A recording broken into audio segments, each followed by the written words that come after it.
Chapter 93. Xia Dong clenched her fists and tried to control her anger. She didn't want to scare the child, so she said as calmly as possible, "Please don't come here again." Xia Jinxing's body stiffened. He looked at his granddaughter on the hospital bed reluctantly and smiled bitterly. "I know." He waved at his granddaughter. "Gigai, Grandpa is leaving now. You have to listen to Mommy and get better soon, okay?" "Okay, bye-bye, Grandpa." Xiao Guai blinked her big eyes and waved her chubby little hand. "Bye-bye."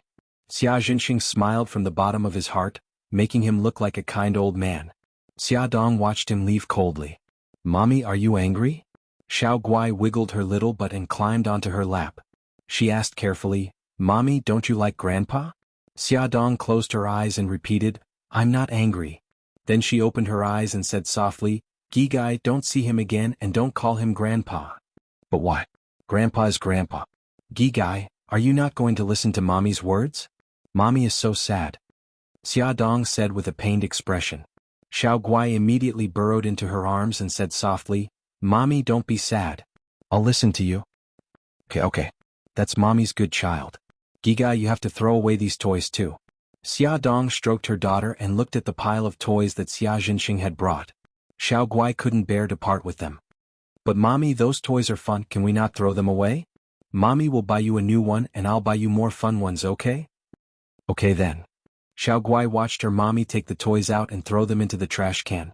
"Ooh, Grandpa, I'm sorry." At noon, Xia Dong received a call from the director. "Xia Dong, can you come to the company? There's an urgent matter that needs your attention." "Director, what's the matter?" "There's a problem with Xinghao Group. They suddenly want to unilaterally terminate the advertising contract with us. The advertising department sent the termination agreement over this morning. You signed the contract with them, so it's better for you to be responsible for the termination of the contract." "I don't understand. Why would Xinghao Group suddenly terminate our contract? Wasn't the initial advertising investment very successful?" "I don't understand either. Terminating the contract doesn't benefit Xinghao Group at all. I don't know what they're thinking. Do you have time to deal with this matter this afternoon?" Xia Dong looked at her daughter who was lying on the bed and playing with her fingers in boredom. She gritted her teeth. "I'm sorry, Director. I have some personal matters to attend to here. I really can't leave. How about I talk to Xinghao Group and discuss the termination tomorrow?" "Okay, that's the only way." Xia Dong patted her daughter's head. "Gigai, play by yourself for a while. Mommy will go out and make a call." "Okay." Xia Dong walked to the end of the corridor and dialed the office number of Xinghao Group's advertising department director, Ren Jijia. Her secretary Miss helped her transfer the call. "Hello, I'm Ren Jijia." Xia Dong went straight to the point. "Director Ren, our charm magazine has been working with Xinghao Group for 2 months.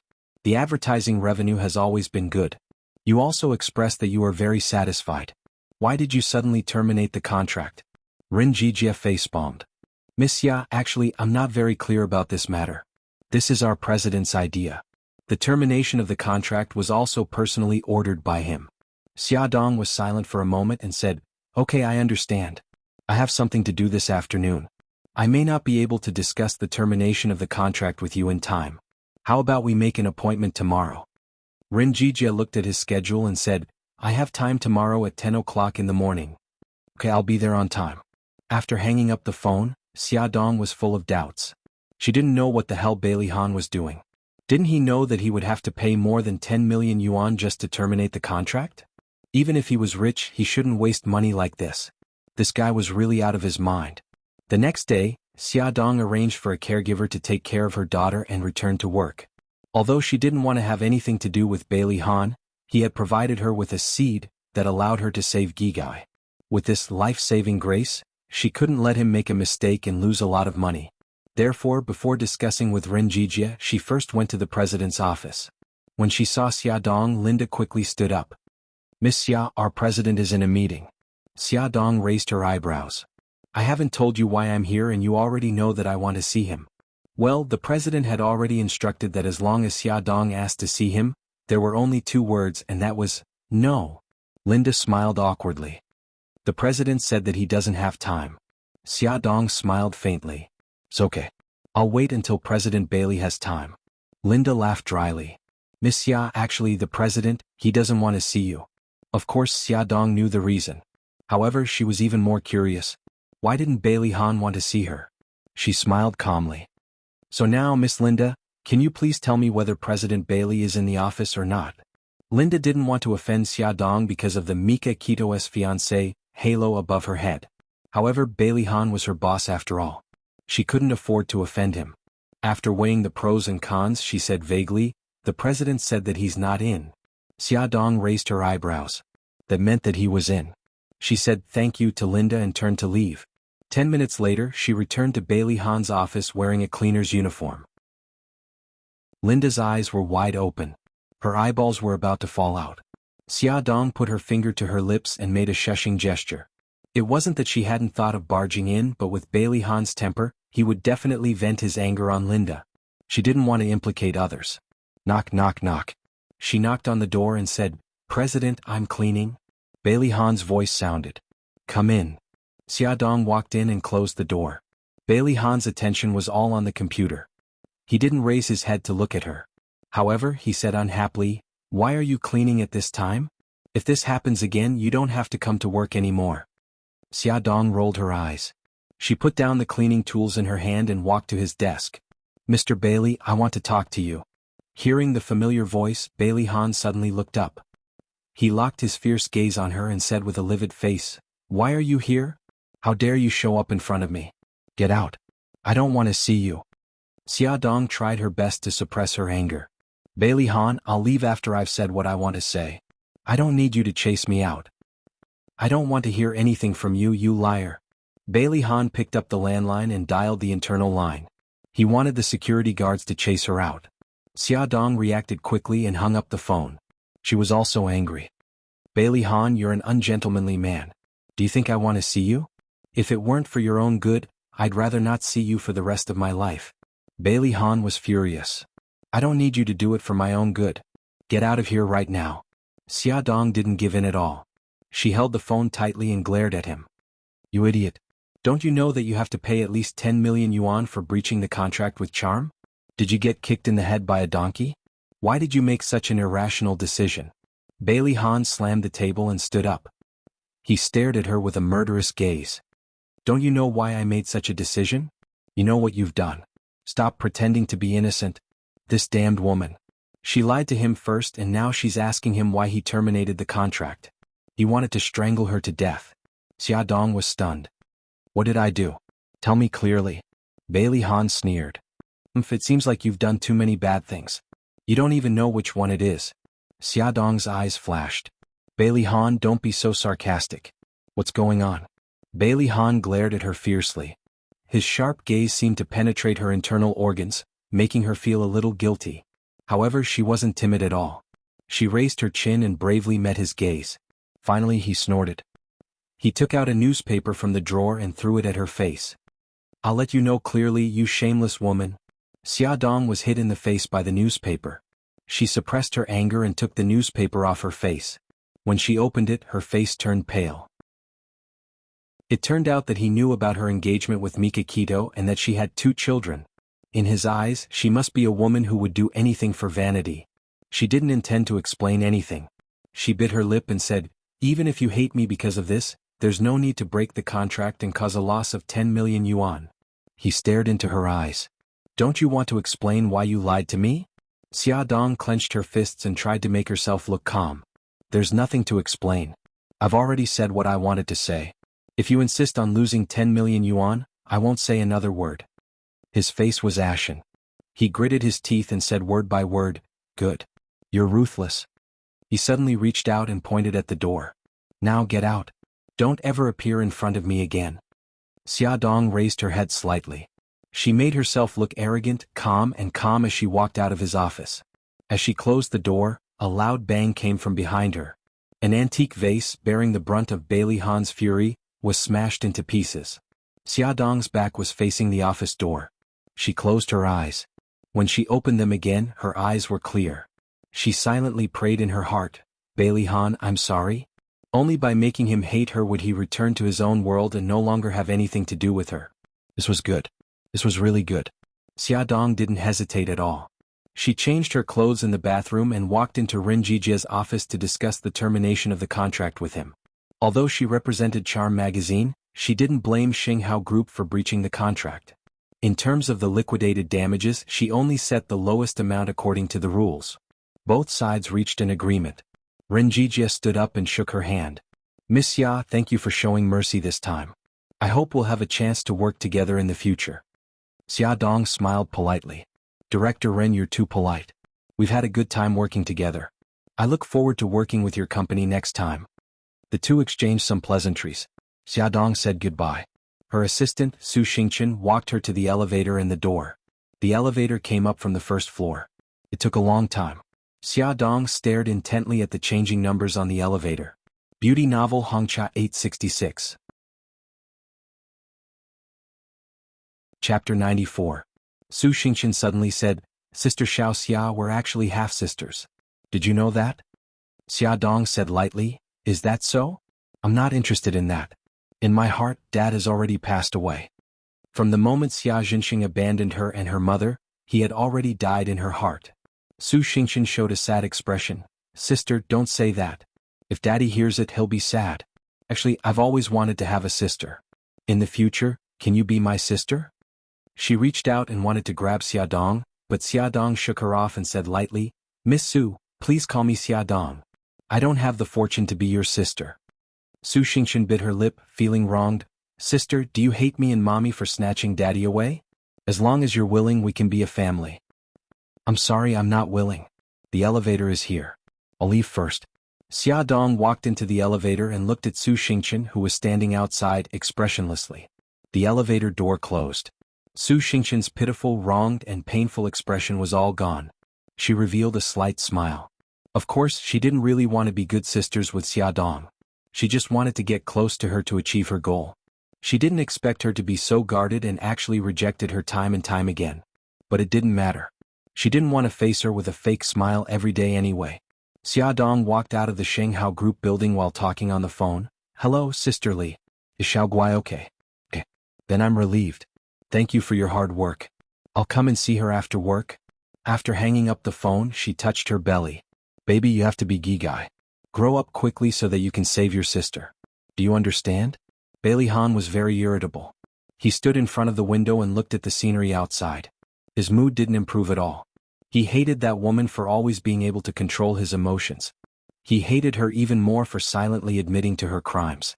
This was a way of admitting that he was fooled by her like a fool. How despicable. Before he could calm down, Su Yunqian called. Han, Mommy just called to tell me that old madam and the rest have already set our wedding date. It's the 15th of next month. What do you think? Today was the 16th. It would be a month to the 15th of the next month. Bailey Han's hand holding the phone tightened. And I have no objections. Su Yunqian smiled. When will the wedding dress, the wedding, the church, and the hotel? Bailey Han paused for a moment. Just leave these matters to the butler. No, I want to be like an ordinary bride and personally prepare for this wedding. Do you think it's troublesome? I don't worry, She giggled. How can that be? I'm overjoyed. Then, are you willing to prepare for the wedding with me? His frown deepened, but he didn't refuse. Okay, I'll listen to you. She kissed him on the phone. Han, you're the best. I love you. He said, Okay, I have to go to a meeting. Talk to you tonight. Alright, go ahead and do your work. In Su Yunqian's office, she was beaming. Ever since she found out about the wedding date, her smile hadn't disappeared. She wanted to tell the whole world that she was going to get married to the man she loved deeply. Although she couldn't tell the whole world, she could tell her rivals, such as her dear cousin Su Xingchen, to stop her from having unrealistic fantasies. Su Yunqian's smile became even brighter. She pressed Su Xingchen's number and said, Xingchen, congratulate me. I'm going to marry Han. Su Xingchen almost threw her phone away. The smile on her face was uglier than crying. Only her voice was normal. Then I really have to congratulate you. Sister Yunqian, when is your wedding date? On the 15th of next month. I want you to be my bridesmaid. Are you willing? Su Xingchen almost broke her teeth. I'm willing, of course I'm willing. Sister Yunqian, the director is looking for me. I'll hang up first. Talk to you next time. Okay, go ahead. Bye-bye. Su Yunqian hung up the phone with a smile. She was in a good mood. It felt so good to defeat her love rival. Brother Han was going to get married, but the bride wasn't her. Su Xingchen was angry and sad. She had been so focused on dealing with Xia Dong that she had neglected Su Yunqian. No, she wouldn't let Su Yunqian have her way. At night, Su Xingqian invited her good friends Bailey Fei Yin and Bai Meiwei to a bar to relax. In the bar, the lights flickered and the electronic music was deafening. The noisy air was filled with the ambiguous smell of alcohol and perfume. All kinds of men and women were crazily twisting their waists and buttocks under the dim lights. The three of them ran to the dance floor and showed off their dancing and figures. They were harassed from time to time, but they ignored it. The three of them gathered together and laughed. After dancing until they were tired, they sat down at the bar counter. Bai Meiwei smiled and said, "Xingqian, you used to have the best temper. Whenever you met someone who hit on you, you would politely decline. What's wrong with you today?" Bailey Fei Yin interrupted, "I know. Xingqian, it's because my cousin is getting married. She's not happy." "Bailey Han is getting married?" Su Xingqian smiled. "Yes, on the 15th of next month. Sister Yunqian even asked me to be her bridesmaid." Bai Meiwei raised an eyebrow. "This Su Yunqian, she's doing it on purpose." Su Xingqian hurriedly said, "Meiwei, don't say that about my cousin. She's very good to me. I think she's definitely not doing it on purpose." "Only a naive fellow like you would think that." Bai Meiwei rolled her eyes at him in annoyance. "I've seen that cousin of yours before. She's definitely a smiling tiger with a fierce heart. Don't be fooled by her and still help her count her money." Su Xingqian smiled bitterly, "Don't talk about me." "Meiwei, didn't you say you liked someone? How are things between you and him?" Bai Meiwei casually stretched out her arms. "Nothing much. The person I like already has a wife and child." "Ah, it can't be, you've fallen in love with a married man." Bailey Fei Yin cried out noisily. Bai Meiwei hurriedly covered her mouth. "Miss, please lower your voice." Su Xingqian said, "If you ask me, so what if he's a married man? If you like him, then chase him over." Bai Meiwei smiled bitterly. "It's not as simple as you say. He loves his wife very much." "What's the use of love? Love can also be betrayed." Su Xingqian was already a little drunk. His eyes were blurred as he said, "Just like Brother Han. Doesn't he also love Sister Yunqian very much? But so what? Didn't he still betray her? Last time at Charm Club, we all saw him and Xia Dong having an ambiguous relationship." Bai Meiwei frowned as if she had thought of something. "Speaking of which, Xia Dong is my senior's patient. That day I accidentally saw her medical record. She seems to be pregnant." "What? Pre-pregnant?" Su Xingqian suddenly quivered and sobered up halfway. "How long has she been pregnant?" "I didn't see it very clearly. I only saw the word, 2. I don't know if it's 2 months or 2 weeks. But I guess it's 2 weeks. She doesn't look like it's 2 months. 2 weeks pregnant." Su Xingqian silently counted the dates in his heart. That was the same date as the night Brother Han and Xia Dong were at Charm Club. Her face was pale. No, this must be a coincidence." Bai Meiwei patted her. "Xingqian, what are you talking about?" "No, nothing. Let's drink. We won't go home until we're drunk tonight." Su Xingqian raised his wine glass, hiding the thoughts in his heart. "Xingqian, don't drink anymore. You've already drunk a lot. Don't stop me. I want to drink. Bottoms up." As Su Xingqian drank, he pondered in his heart. Regardless of whether Xia Dong was pregnant with Brother Han's child or not, if Su Yunqian felt that she was pregnant with Brother Han's child, with Su Yunqian's personality, she would definitely not let him off.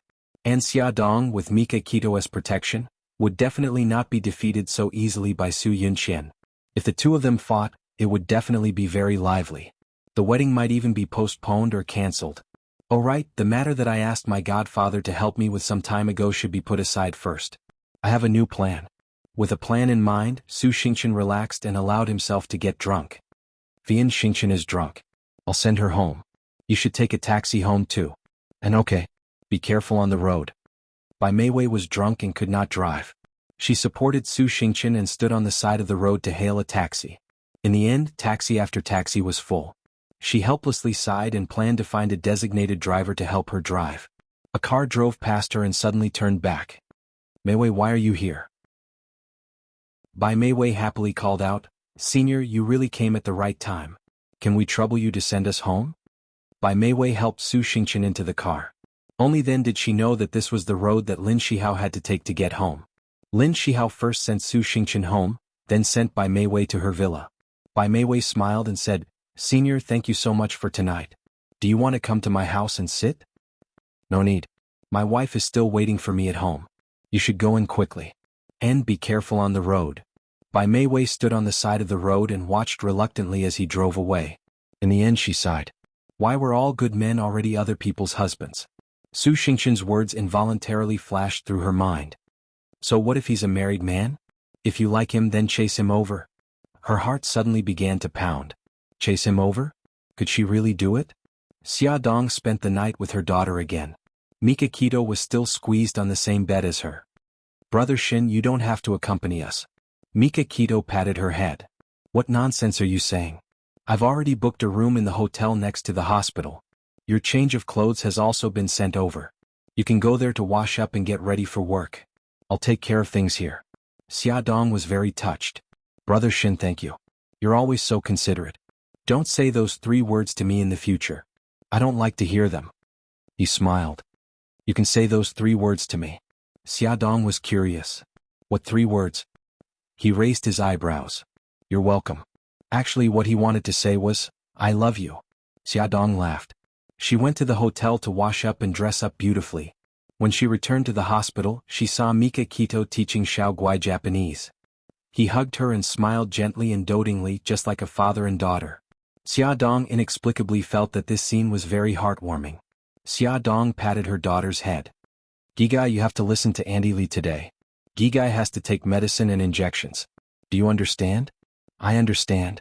Goodbye, Mommy. Her daughter waved her chubby little hands. Brother Shin, I'm going to work. You should hurry to the office too. Sister Lee will take care of Xiaoguai. Awesome novel, Hongcha 866. Chapter 95. Mika Kito smiled faintly. I'm the boss. I can go whenever I want. You, on the other hand, will be late if you don't leave now. Xia Dong was speechless. So what if you're the boss? Just as Xia Dong left, Mika Kito's phone rang. It was a call from England. He put down Xiaoguai and patted her head. Gigai, Uncle Shin is going outside to answer the call. He'll be back soon. He walked to the corridor and pressed the answer button. The other party said in English, Boss, the killer whale's death was very clean and did not leave any clues. We've been investigating for a long time, but we haven't found the mastermind. What should we do now? Mika Kito pondered for a moment and replied in English, The mastermind was able to contact the killer whale and get rid of him so cleanly that even you guys couldn't find anything. This means that the mastermind is not simple. We'll put this matter aside for now, but don't let your guard down. I believe that the mastermind will not give up so easily. Who knows, they might make their next move soon. Yes, boss. Mika Kito stood in the corridor and was silent for a while. He then called Jiang Dao. Jiang Dao, from today onwards, send someone to the hospital to protect Xiaoguai secretly. You'll be responsible for Xiao Bao's safety. As for Xia Dong, he would protect her personally. At the morning meeting, Xia Dong commented on everyone's topic and finally picked a more novel topic to be the main topic of the next issue of the magazine. Peter, I think your topic about performance art is very good. Nowadays, many artists use art to inspire people to think about nature and social issues. This topic is worth exploring. Peter nodded repeatedly. As Xia Dong spoke, her eyes lit up. Some time ago, I saw a video uploaded by a netizen on the internet. It said that there's a school called Yutong Primary School in a remote mountain area. There's only one teacher in the school. He used to study art, but now he teaches all the subjects. I have an idea. If we invite this teacher to lead all the students in the school to complete a work of art, then our magazine will do a special interview. First, it will make the topic of art more creative. Second, we can use the influence of the magazine to help the children in that school. That's a great idea. Peter took the lead and applauded. For a moment, the applause was thunderous. Xia Dong reported this matter to the director as a project, which also aroused the director's great interest. Art is not only a matter of fashion, but also a matter of social welfare. Xia Dong, your idea is very good. Xia Dong smiled and said, Since the director approves of this idea, I would like to apply for an activity fund from the company. I would also like to apply for a charity to donate to the school. The director pondered for a moment. There's no problem with the funds for the event. As for the charity, we still need to communicate with the corporation. I'll do my best. Thank you, director.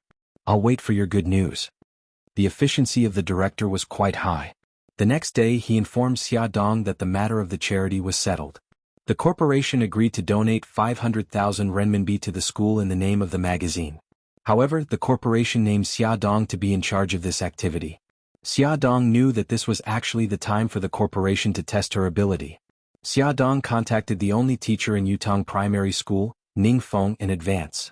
Ning Feng was not old. He was a man in his early 30s, but year-round heavy work made him look like a man in his 40s.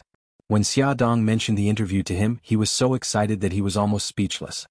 He held Xia Dong's hand and kept thanking her. Chief Editor Xia, thank you so much.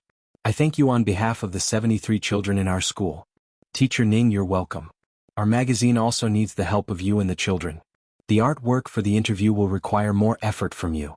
The artwork can be a painting or a sculpture. The theme and scope are up to you. As long as the theme of art and fashion is highlighted, it will be fine. Understood, understood. I will definitely put my heart into it. Xia Dong and Ning Feng made an appointment for the interview. At that time, the magazine would send photographers and interviewers to the school for the interview. Xia Dong deliberately set the time for the interview on the second day after Xiao Guai was discharged from the hospital, which was this Saturday. This way she would not miss the time to pick up her daughter because of work. On the day of picking up the child, the doctor invited Xia Dong and Mika Keto to the office and told them a lot of things to pay attention to. He also suggested that with the child's current physical condition, it was no longer suitable for her to continue to study in the kindergarten. It was best to take her home to recuperate. Back at home, Xia Dong bathed Gigai.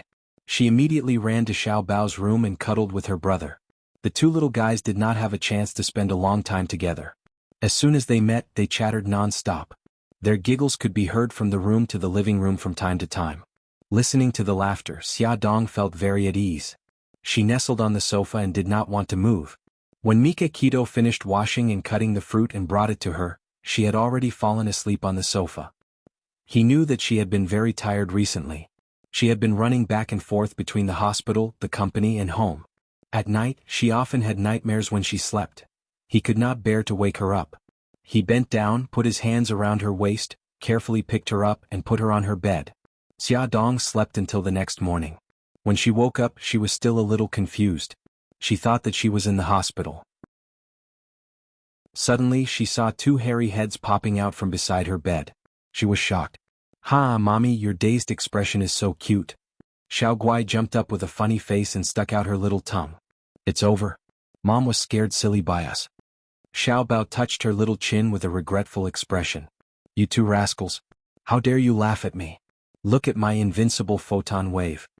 Xia Dong stretched out her arms and imitated Crayon Shinchan's movements. She sent out photon waves with a biu-biu sound. The two little rascals cooperatively fell onto the bed and lay there motionlessly. "You two, now you know how powerful I am, right? Do you still dare to bully mommy?" Xia Dong pounced over and hugged them. She kissed them on the left and right cheeks. We don't dare to, we don't dare to." Mika Keto heard the laughter of the three of them in the kitchen. A faint smile appeared on his cold and handsome face. His lips curved up coldly as he placed the breakfast he had prepared on the table. Then he knocked on the door. "Uncle Shin's breakfast of love is ready. Little rascals, it's time to eat. On lazy mommy, get up quickly. Otherwise, we'll finish all your breakfast." The two little rascals ran to the dining room. Mika Keto crossed his arms and looked at Xia Dong, who was still lying on the bed and refusing to get up. He didn't know whether to laugh or cry.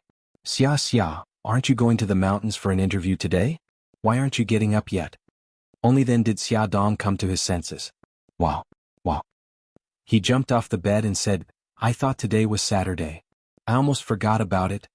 Mika Keto shook his head helplessly. His eyes were filled with love and gentleness. "Don't worry. I don't have anything going on today. I plan to accompany you to the mountains." Xia Dong rushed to the bathroom. As she washed up, she said vaguely, "I don't think so. I'm going with my colleagues. It'll be awkward if you come with me." When she came out of the bathroom, Mika Keto said, "What's there to be awkward about?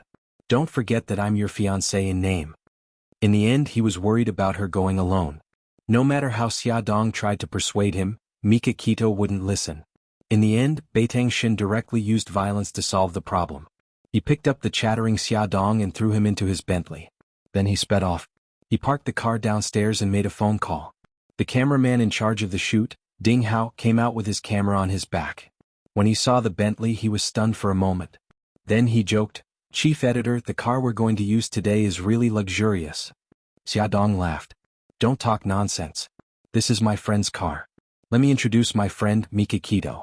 Brother Shin, this is my colleague, cameraman Ding Hao. Mika Kito's name was well known. Ding Hao reached out his hand with a smile. Mr. Beitang, it's an honor to meet you.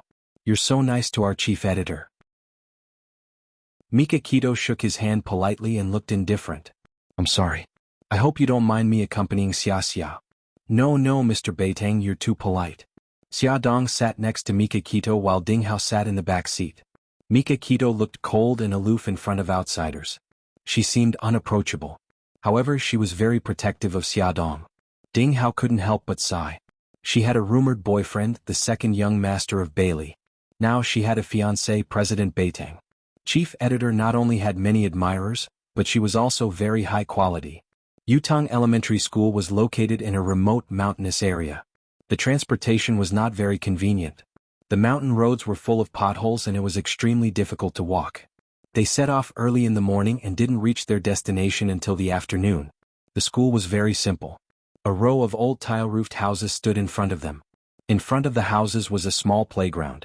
In the middle of the playground was a flagpole with a bright 5-starred red flag fluttering on it. Xia Dong didn't expect the school to welcome them with such fanfare. All the children stood in 2 rows on the playground with wreaths made of wildflowers in their hands. They shouted, "Welcome! Welcome!" Ning Feng shook their hands excitedly. "Welcome. Our Yutong Elementary School is a little simple. Please forgive us if we don't treat you well. Mr. Ning, you're too polite. Mr. Ning, this is Ding Hao, the photographer of our magazine. This is my friend Mika Kito.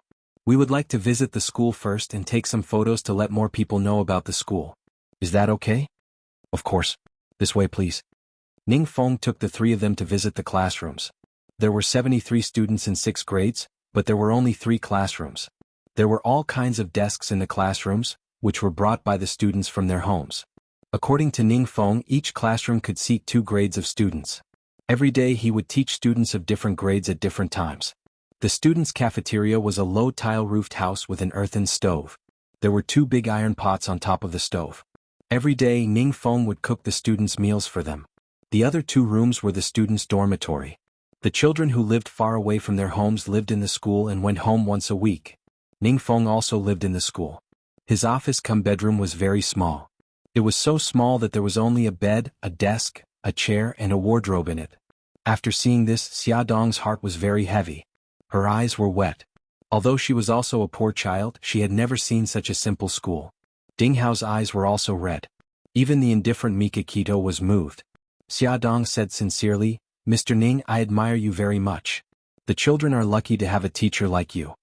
Beauty novel Xinwu 799. Chapter 96. Chief Editor Xia, you're flattering me. In fact, I'm also from the city. After working in the city for a while, I've seen too much hypocrisy and deception. I felt that life was boring and meaningless. One day I walked here with my bag and saw these children. Although they were poor, they had never given up chasing their dreams. So I stayed. In fact, it was these children who changed me. I should say that I'm very lucky to have met them. Xia Dong was very moved. She decided to do an exclusive interview with Ning Feng so that more people would pay attention to his deeds. Ning Feng smiled embarrassedly. "Chief Editor Xia, the children have finished the artwork you mentioned. Do you want to have a look now?" "Okay, please lead the way." Ning Feng took them to the small yard behind the school. When they saw the things placed in the yard, the 3 of them were immediately shocked. In the yard, there were 12 hand-woven animals neatly placed. They were the size of real animals. The smallest was a mouse and the largest was a cow. These animals were lined up in the order of the 12 zodiac signs. They stood lifelike in this narrow yard. Ning Feng introduced, "These are the 12 zodiac signs. All of them are woven with willow branches. The willow branches were picked by the children from the river. These animals were also woven by them." Ding Hao frantically pressed the shutter and praised, "This is incredible. Chief Editor, look at this cow. It's as if it's alive. These children are still so young. How can they have such good craftsmanship?" Ning Feng smiled proudly. "Because the people living in this land have relied on weaving for a living for generations. The children also began to learn this skill from an early age." Xia Dong was shocked and moved. It must not be easy to weave the 12 zodiac signs in 3 days. Ning Feng said, "The children said that they must not lose face for the school and their hometown. Even if they don't eat or sleep, they must complete the task. Xiaodong's eyes flashed with tears as she firmly said, "Teacher Ning, don't worry. We will definitely do a good job in this interview and let more people see the current situation of Yutong Elementary School. We will let the school receive help from society so that the children can concentrate on their studies." Chief Editor Xia, we are relieved to hear your words. You are the great benefactor of our Yutong Primary School.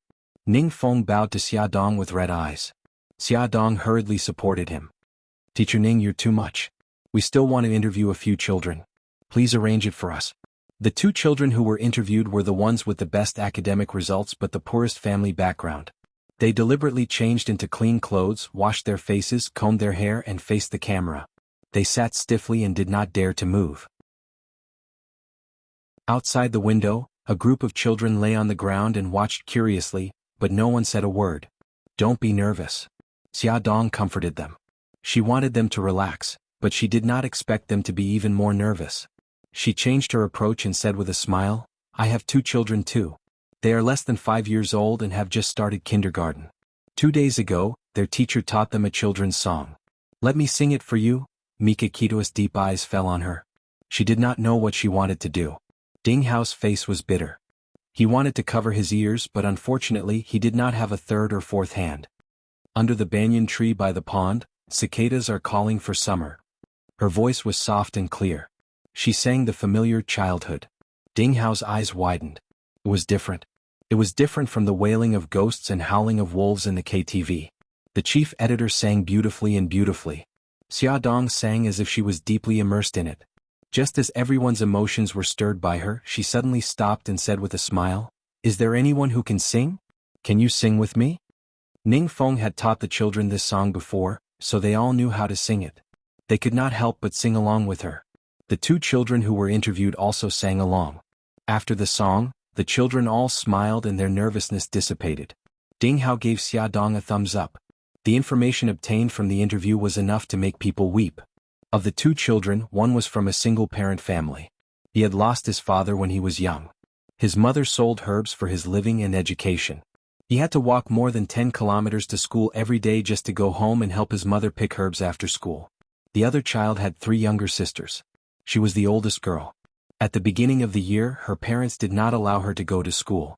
She knelt on the ground and begged for a day and a night. Finally, her parents agreed to let her go to school, but she had to pay for her tuition and living expenses. Because her family was too poor to pay for it, she had to go to town every weekend to pick up scraps and beg on the streets to earn money for her tuition and living expenses. There were several times when Xiaodong could not control her emotions and choked. Ning Feng was right. These children had strong souls. No matter how big the disaster was, they were always tenacious. She should learn from them. After the interview, Xiaodong was in a heavy mood. On the way back, she did not say a word. Nowadays, people felt that they were the most miserable people in the world. In fact, it was just because they had not seen anyone more miserable than themselves. Xiaodong decided to change the fate of the children in Yutong Primary School. In order to expand the influence of the magazine and let more people see the interview, Xiaodong deliberately greeted her friends in the circle and asked them to help promote it. She also asked Bailey Yun to persuade Lin Weiwei, the Queen of Heaven, to say at the press conference, I like to read Charm magazine very much. I buy every issue, so when the new issue of the magazine came out, it immediately caused a sensation. Many readers called with tears in their eyes and asked about the situation of Yutong Primary School. They also proposed to donate to the children. Xiaodong struck while the iron was hot. She pulled strings with the relevant departments and called for a donation to Yutong Primary School. Charm magazine took the lead and proposed to donate 500,000 yuan.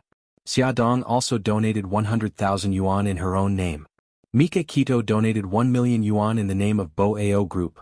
Xiaodong found Bailey Han's check of 100,000 yuan and donated it in his own name without hesitation. The impact of this donation was very wide. Even the finance department of Shanghao Group made a budget for this batch of funds. Linda sent the budget of the finance department to Bailey Han. Bailey Han asked, What's the matter with this donation?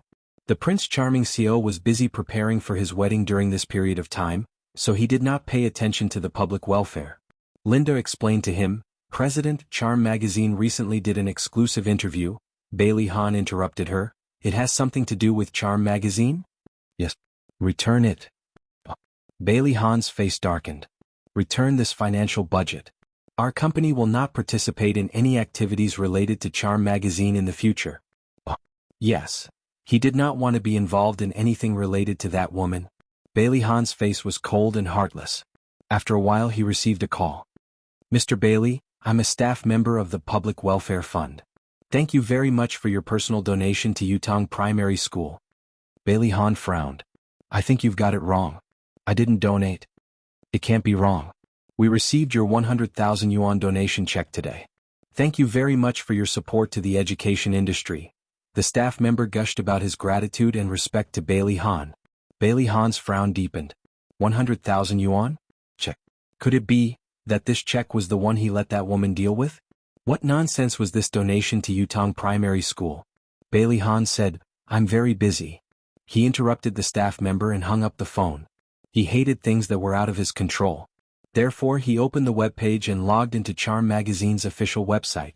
He finally understood what this donation was all about. Originally he entered the website with a crusade mentality. However, after reading the interview with Yutong Primary School and seeing the shocking photos and words, he fell silent. He called Linda in through the internal phone. The financial department just sent over the donation budget. I've approved it. Informed the financial department to add another million yuan. Linda's eyes lit up. Yes, President. Bailey Han leaned back in his chair. His gaze fell on the photos and he felt a little complicated. Xiaodong, you're a woman full of lies. So, you have a heart too? In just 1 week, the magazine alone had raised 5 million yuan in donations. When Ning Feng heard the news, he was so excited that he shed tears of gratitude. Because of the rainy season, the school's buildings were too simple and crude. They were afraid that it would be dangerous, so the local government decided to use the donations to build a 3-story building first. Mika Kito said that the Boa Group would build the building for the school free of charge in the shortest time possible. The local government and the villagers were grateful. On the day of the groundbreaking ceremony, the local government invited Mika Kito, Xiaodong, and a dozen other well-known donors to attend. Unfortunately, Senku Group encountered some problems, and Mika Kito had to rush back to deal with it. That's why he missed the ceremony. Mika Kito left in a hurry the night before the ceremony. Before he left, he asked Jiang Dao to stay behind to protect Xiaodong. Jiang Dao is Mika Kito's assistant in name. Since Mika Kito is not around, Jiang Dao can take his place and attend the ceremony with Xiaodong. Many famous people attended the ceremony, including the mayor and the secretary of the municipal party committee. The two of them shook Xiaodong's hand to express their gratitude. Of course, Xiaodong did not dare to claim the credit. She pushed all the credit to teacher Ning Feng and the kind-hearted people who donated. Because of this interview, Xiaodong became a little famous. The CEOs of large corporations all came over to greet her politely. She smiled and responded to them one by one. She was generous and cheerful, and had the temperament of a strong woman. She did not know that her every move was being watched by Bailey Han. Bailey Han did not like to show his face in public, and he expected that Xiaodong would also attend. So when he received the invitation he wanted to refuse. However, old Bailey's wife did not see it that way. She insisted that he accept it. She said that it was a good thing to do charity, and he should treat it as accumulating blessings for Xiao Yi. It was not until the organizers arranged for the ribbon-cutting ceremony that Xiaodong found out that Bailey Han was also there. Bailey Han stood beside her with a pair of scissors in his hand. He was focused on cutting the red silk without looking sideways. From the time he went on stage until he left, he did not look at her at all. After the groundbreaking ceremony, everyone left in their cars. Xiaodong was not in a hurry to leave. She said a few words to Jiang Dao and Lilith. Then she took out her bags from the trunk of the car and went to the classroom to check on the children. Beauty novel Songshu 566. Chapter 97. The children were in self-study. Someone with sharp eyes saw her from afar and shouted, Auntie Xia. All the children rushed out of the classroom and surrounded her, calling her Auntie Xia. Every little face had the brightest smile. Xiaodong smiled and said, Quick, take a look at what I brought for you. The children took a step back and she put down the bags in her hands. There were 3 bags filled with toys. There were dolls, electric trains, car models, Rubik's cubes, 9 consecutive rings, all kinds of things. There were also 2 bags filled with notebooks, pens and other school supplies. The children cheered and pounced on her. They surrounded Xiaodong, cheering and jumping. Bailey Han had wanted to walk around and check out the school's situation, but he didn't expect to see this scene. Frankly speaking, Xiaodong had a very beautiful face, especially her eyes. When she smiled, they were filled with passion and contagion. At this moment she was smiling very happily. She stroked the children's hair and said something from time to time. Bailey Han's eyes darkened. Finally he turned around and left. After a while, Jiang Dao and Lilith came to look for her. Xiaodong said goodbye to the children. "Children, I'm leaving. You have to study hard and grow up to be useful people to society." The last sentence was actually a little broad. She smiled and changed the way she spoke. Study hard and change your own fate. Change the fate of your family. And Xia will remember it. The children's little faces were filled with determination. They reluctantly sent her to the village entrance and watched her get into the car. The car drove far away, but they were still standing there. Lilith looked at them and sighed. "Chief Editor, I suddenly feel that we've done something very great." Xiaodong smiled. "Do you suddenly feel that you have motivation in life?" Lilith nodded vigorously. Xiaodong laughed heartily. Jiang Dao, who was driving, also smiled. However, something unfortunate happened. When they drove for more than an hour and entered another small town, the car broke down. Fortunately, it wasn't in the middle of nowhere. There was the only car repair shop in town. The young man had never repaired such a high-end car before. After checking it, he helplessly spread out his hands. "I'm sorry, I can't repair it. I don't have the parts here." Xiaodong asked, "Sir, is there a bus to Sidia here?" The young man scratched his head. "Yes, but there are only 2 trips. One at 8 in the morning and the other at 2 in the afternoon. It's already 3 in the afternoon. Obviously you've missed it." "Then is there a private car going to a city?" The young man smiled embarrassedly. "No, Sidia is too far away and the road to Sidia is very difficult to walk. None of the drivers are willing to go." Lilith stomped her feet anxiously. "Then what should I do? It's my grandma's birthday today. I must rush back." Xiaodong patted her shoulder and comforted her. "Don't worry, let's think of other ways." Jiang Dao asked the young man why the car broke down, and then called the car repair shop in City A. The shop assistant said that the problem was not serious, but he needed to change a part. He also said that it would take at least 4 hours to get here. Jiang Dao asked them to come as soon as possible. Now they could only wait for the car to be repaired. The young man was very enthusiastic. He brought 3 chairs from the house and invited them to sit down. He even made tea. After waiting for about 10 minutes, Xiaodong suddenly saw a Maybach speeding over. It was Bailey Han's car. She had sat in it before and she remembered the license plate number. She stood up abruptly, waving her hands in the air as she shouted, "Stop the car! Stop the car!" Bailey Han saw someone waving at him from the side of the road. It was Xiaodong. He stepped on the accelerator and rushed over. Xiaodong covered her face in disappointment. Bailey Han saw her bending over and covering her face in the rearview mirror. She looked very disappointed and he actually felt bad. His hands unconsciously slowed down and then slowed down again and again. Finally, he stopped about 100 to 200 meters away from her. Lilith shouted excitedly, "It stopped, it stopped." Chief Editor looked, the car stopped. Xiaodong looked up in surprise. The Maybach had really stopped, although it was quite far from where they were now. Bailey Han waited for a while, but there was still no movement from the group. He was irritated. Damn idiot, didn't she understand his hint? It had been a minute and he still hadn't driven away. So he should be waiting for them. Xiaodong finally reacted and said to Jiang Dao, "Jiang Dao, stay here and wait for the people from the repair shop to come.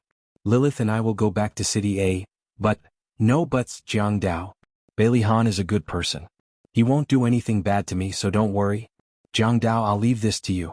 Be careful. Lilith, let's go." After Xiaodong gave her instructions, she pulled Lilith and hurried to Bailey Han's side. Before she left, she didn't forget to thank the young man. Because of the baby in her belly, Xiaodong didn't dare to run too fast. She was also worried that Bailey Han would change his mind at the last minute and step on the gas pedal to escape, so she said to Lilith, "Lilith, run faster and go over first. I can't walk too fast, so I'll be 1 step behind you." Lilith had the same worry and immediately raised her hands in agreement. "Okay, Chief Editor, be careful. I'll be there right away." Lilith ran over at the speed of the 800-meter long-distance run when she was in college. After a few minutes, Xiaodong walked over leisurely. Bailey Han's face was as black as the bottom of a pot that had been burning for more than 10 years. As for the explanation, Lilith must have already explained it, so Xiaodong didn't say anything more. She smiled politely and said, "Mr. Bailey, sorry to trouble you. Bailey Han pursed his lips and ignored her, but he unlocked the back door. Xia Dong and Lilith hurriedly got in. It was finally safe. Ku. Bailey Han's face became even darker. Did he look like the kind of person who would change his mind at the last minute? Yes, you are. The atmosphere in the car was very gloomy. No one spoke. Lilith didn't dare, Xia Dong didn't want to, and Bailey Han didn't care. The car drove in silence for an hour and drove to a small dirt bridge. The bridge was about 70 meters long and 7 to 8 meters wide. A farm tractor rumbled on the bridge. Behind the tractor sat a young woman with a child in her arms. Their car also drove onto the bridge. When the tractor heard the sound of the car, it purposely made way for them. Just as Bailey Han overtook the car, Xia Dong suddenly realized that something was wrong. The bridge was shaking. Several large cracks appeared on the bridge like vines, slowly spreading from one end of the bridge to the other. It was like a scene from a disaster movie. Xia Dong grabbed the seat belt and reminded Bailey Han in a panic, "Bailey Han, the bridge is cracking." Bailey Han also saw that the car was about to reach the center of the bridge. There were still more than 50 meters before they would reach the other end of the bridge. It was impossible for them to retreat. The soil bridge was shaking more and more violently. Through the rearview mirror, he could see that the bridge deck at the back of the bridge was slowly collapsing into the river, causing the river water to gush and splash. The tractor was also driving frantically.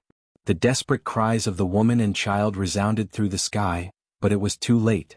In less than 10 seconds they would be buried in the river with the car. And he had to race against time to drive to the other side of the bridge. These thoughts just flashed past his mind. Bailey Han calmly said to Xia Dong and Lilith, who were sitting in the back, "Close your eyes." Xia Dong quickly closed her eyes. Lilith was so scared that she almost lost the ability to think. She also followed the order and closed her eyes in a daze. Bailey Han stepped hard on the accelerator and the car shot out like an arrow. 1 meter behind the car, the bridge had already collapsed. As the car moved forward, the bridge collapsed, chasing after them. Gravel and soil were constantly falling into the river. The rumbling sound of the collapse was constantly transmitted to Xia Dong's ears. Her heart was in a mess. She grabbed the seat belt with one hand and firmly protected her abdomen with the other. The bridge in front could no longer bear the weight of the car. The Maybach car began to tilt and it was getting worse and worse. Bailey Han's expression didn't change.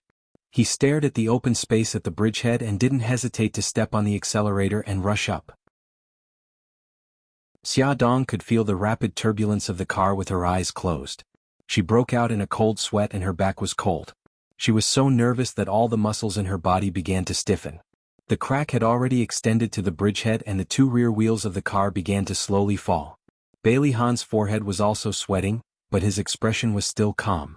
He stepped hard on the accelerator and accelerated to the maximum. The car leaped forward and rushed onto the road at the bridgehead.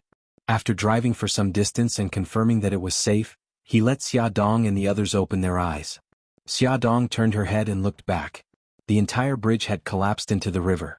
The stones and soil slowly sank into the river, and she could vaguely see sections of the broken bridge. Lilith let out a wah and burst into tears. Xia Dong was still scared. Although she didn't show it on her face, her voice was trembling. Did the tractor fall? Bailey Han looked into her eyes. Yes. Xia Dong's body began to tremble. She wanted to take out her phone to call the police, but because her fingers were trembling too much, she kept making mistakes when pressing numbers. Bailey Han grabbed her hand and took the phone from her to call the police. Lilith's crying was too loud. Bailey Han had to get out of the car and make a call. He clearly described the situation at the scene, and the tractor that had fallen into the river. By the time he came back, Xia Dong had calmed down a lot. She had to calm down. Being emotional was not good for the children. She asked Bailey Han, "Will they still be alive?" Bailey Han knew that she was asking about the family of 3 on the tractor. He remained silent and didn't answer. The answer was self-evident. Falling from such a high place, with stones and soil falling continuously, and the rushing river, how could they still be alive? Xia Dong's eyes were filled with sadness. In the face of disaster, humans were very fragile. Xia Dong pulled the crying Lilith into her arms and hugged her tightly. She comforted her gently. "Lilith, don't be afraid. It's all right now. Don't be afraid." Under her gentle comforting voice, Lilith's trembling body gradually calmed down. She also gradually regained consciousness. Her eyes were filled with tears. She looked up at Xia Dong. "And Chief Editor, are we still alive?"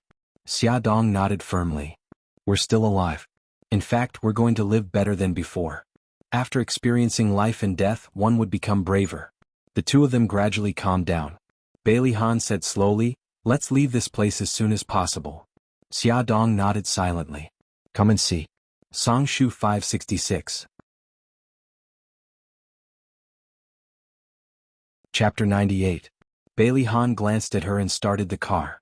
After driving for almost an hour, the police cars and ambulances drove in the direction of the collapsed bridge. The last police car stopped them and asked about the situation. After learning that they were the ones who called the police took down their contact information and said that they would be invited to record their statements when they returned to the city. Bailey Han and the other two were very cooperative. In the end, the police bowed to the three of them and got into the car to chase after the police car in front. Xia Dong then remembered that with the bridge collapsed, the people at the car repair shop would not be able to cross the river and repair the car. Similarly, Jiang Dao would not be able to return to the city. She quickly contacted Jiang Dao and briefly told him what had happened. After Jiang Dao heard it, his back was instantly drenched in cold sweat and his heart trembled. Luckily Miss Xia was fine. Otherwise when the boss came back he would definitely be killed. After a long while Jiang Dao said, "Miss Xia, it's good that you're fine. You don't have to worry about the car. I'll think of a way to return to the city tomorrow. Please take care of yourself." "Okay, I got it. You be careful too." It was already past 9 at night when they returned to the city. Lilith had calmed down a lot. She said that she would take a taxi back and asked Bailey Han to drop her off at the intersection. Only Bailey Han and Xia Dong were left in the car. Bailey Han glanced at her. After a while he said, "Tell me the address. I'll send you back." "No need. I'll take a taxi back too. I've already troubled you today." Bailey Han emphasized, "Tell me the address." Xia Dong knew that he was a very stubborn person. If he insisted on something he would definitely do it. She could only tell him the address. Bailey Han drove her to the neighborhood without a word. When she got out of the car her legs were a little weak. She tried to stand straight and smiled. "Thank you for today." Bailey Han said lightly, "Go upstairs." Xia Dong nodded and walked step by step to the elevator. Bailey Han watched her figure disappear into the corridor before he started the car and drove away. After entering the elevator, Xia Dong's fake calmness collapsed. She leaned against the elevator and watched as the numbers continued to rise. Finally it stopped at her floor. The moment the elevator door opened, the smile returned to her face, and she pressed the doorbell of her house. "Mommy, you're back." Xiao Guai threw herself into her arms. "Mom, why are you so late? Did anything happen on the way home?" Xiao Bao had calculated the schedule. His mother should have reached home more than an hour ago. "It's okay. Mommy was playing with those kids for a while so I was delayed. Have you guys eaten?" "We've already eaten and the nanny has already bathed us." "Okay, then Mommy will send you back to your room to rest." Xia Dong carried her daughter. "Gigai, did you listen to Auntie and take your medicine today?" "Yes, take your medicine. Do you feel uncomfortable anywhere?" "It was stuffy here in the afternoon but I'm fine now." Xiao Guai pointed to her chest. Xia Dong hugged her tightly and said gently, "If you feel uncomfortable in the future, you have to tell Mommy immediately. If Mommy isn't around you have to tell Auntie, okay?"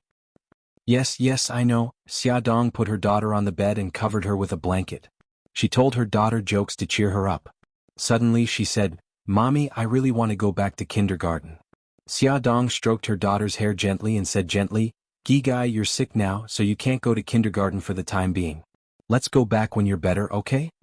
Xiao Guai pursed her lips and her big eyes were filled with tears. She said pitifully, "But the garden party is coming, and I want to perform on stage with brother."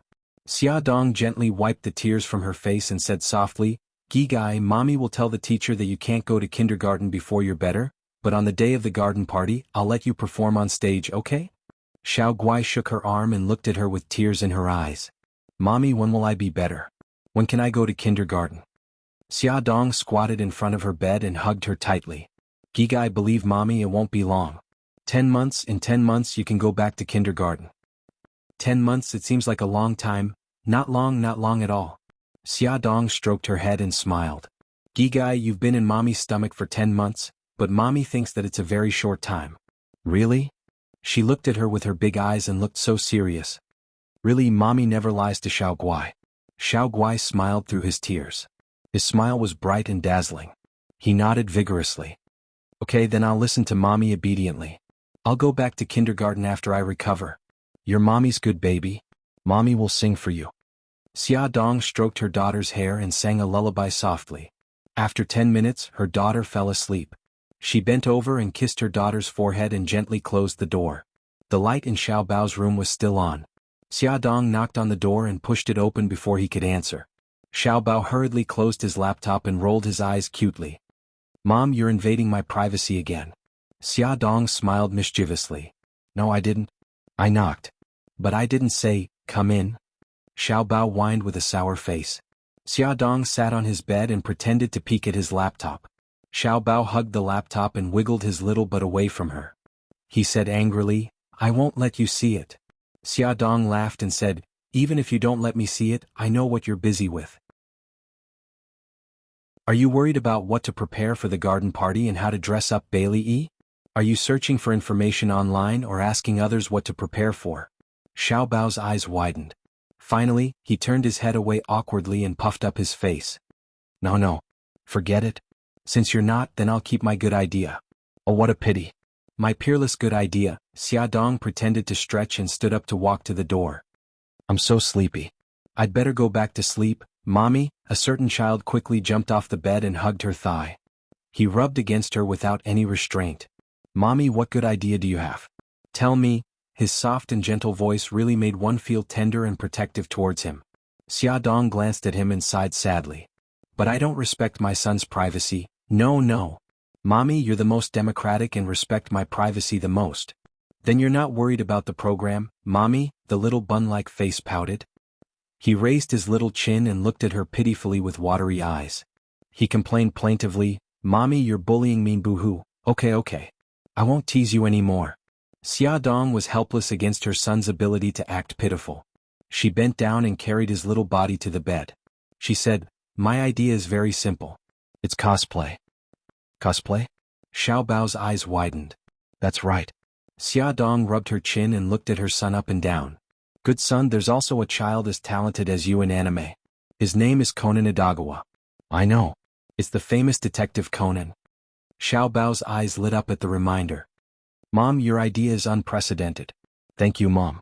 Xiao Bao kissed her on the cheek. At noon the next day, Xia Dong had just finished lunch and returned to the office when she received a call from Jiang Dao. Miss Xia, I've returned to the city and am accompanying Miss Gigai at your house. So fast. It must be very tiring. Jiang Dao, you should take a rest first. No, I'm fine. According to Jiang Dao, he experienced a series of twists and turns from taking a bus to taking a boat to taking a bus to returning to the city. As for the off-road vehicle that broke down halfway, its fate was even more complicated. In the end, it was towed back to City A by the towing company using a ferry. Xia Dong paused and asked, when you crossed the river where the bridge collapsed, the family of 3 fell into the river. What happened to them? When they were salvaged, they had already stopped breathing. I heard that their family has already claimed their bodies. Although she already knew the answer, Xia Dong still felt a little sad when she heard it confirmed. In the afternoon, the police station called her and asked her and Lilith to make a statement. When Xia Dong and Lilith arrived at the police station, they found that Bailey Han was also there. Bailey Han glanced at them and nodded coldly. Xia Dong also nodded at him. The police recorded her basic information and said politely, Miss Xia, please tell us what happened at that time. The car drove for about 20 meters and I found that the bridge was shaking. Xia Dong tried hard to recall the situation at that time, and her fingers involuntarily clenched. Lilith's emotions fluctuated even more. Her voice was trembling and she almost burst into tears. Bailey Han was very calm. Even the police couldn't help but praise him after listening to his account. Mr. Bailey, your psychological quality is very good. If you didn't make a prompt decision, I'm afraid that something bad would have happened to you. Bailey Han smiled faintly and didn't say anything. After making a statement last night, the 3 of them walked out of the police station. Just as they walked to the gate, a Lamborghini stopped. Su Yunxian hurriedly got out of the car and jogged to Bailey Han. She said anxiously, Han, I just called your office. Linda said that you were at the police station. What happened? Bailey Han comforted her. Don't worry, it's nothing. I'm just making a statement.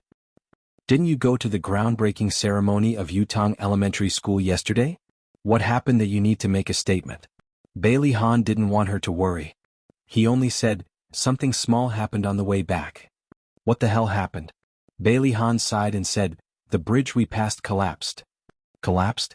Su Yunxian's beautiful eyes surged with panic. She pulled him to look left and right. She didn't find any injuries on him, and then she calmed down. Her eyes flashed. We mean? Su Yunxian then noticed that there were two people standing beside Bailey Han. They were Xia Dong and her assistant. Su Yunxian immediately understood. It turned out that Han and Xia Dong went to the groundbreaking ceremony together. She smiled and looked at Xia Dong. Her eyes were a little cold. So Miss Xia went to the groundbreaking ceremony with Han. Xia Dong said faintly, Miss Su, let me correct you. I was invited to the groundbreaking ceremony, and so was Mr. Bailey. We are independent individuals. There is no such thing as together. So it's like this. Su Yunxian's expression didn't change.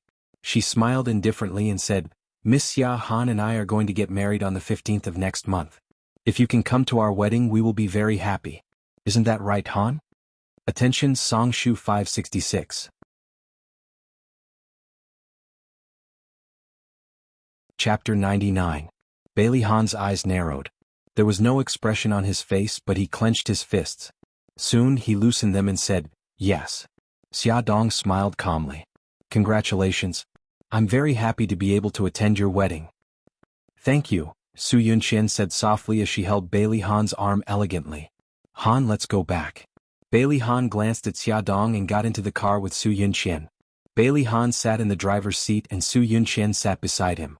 She said sadly, Han, why didn't you tell me that the bridge collapsed? Such a big thing. If I didn't find out, were you planning to keep it from me? I just didn't want you to worry. I'm fine now, aren't I? Su Yunxian felt wronged. What if something happened? You and Xia Dong went through life and death together, but you don't even want to tell me the truth.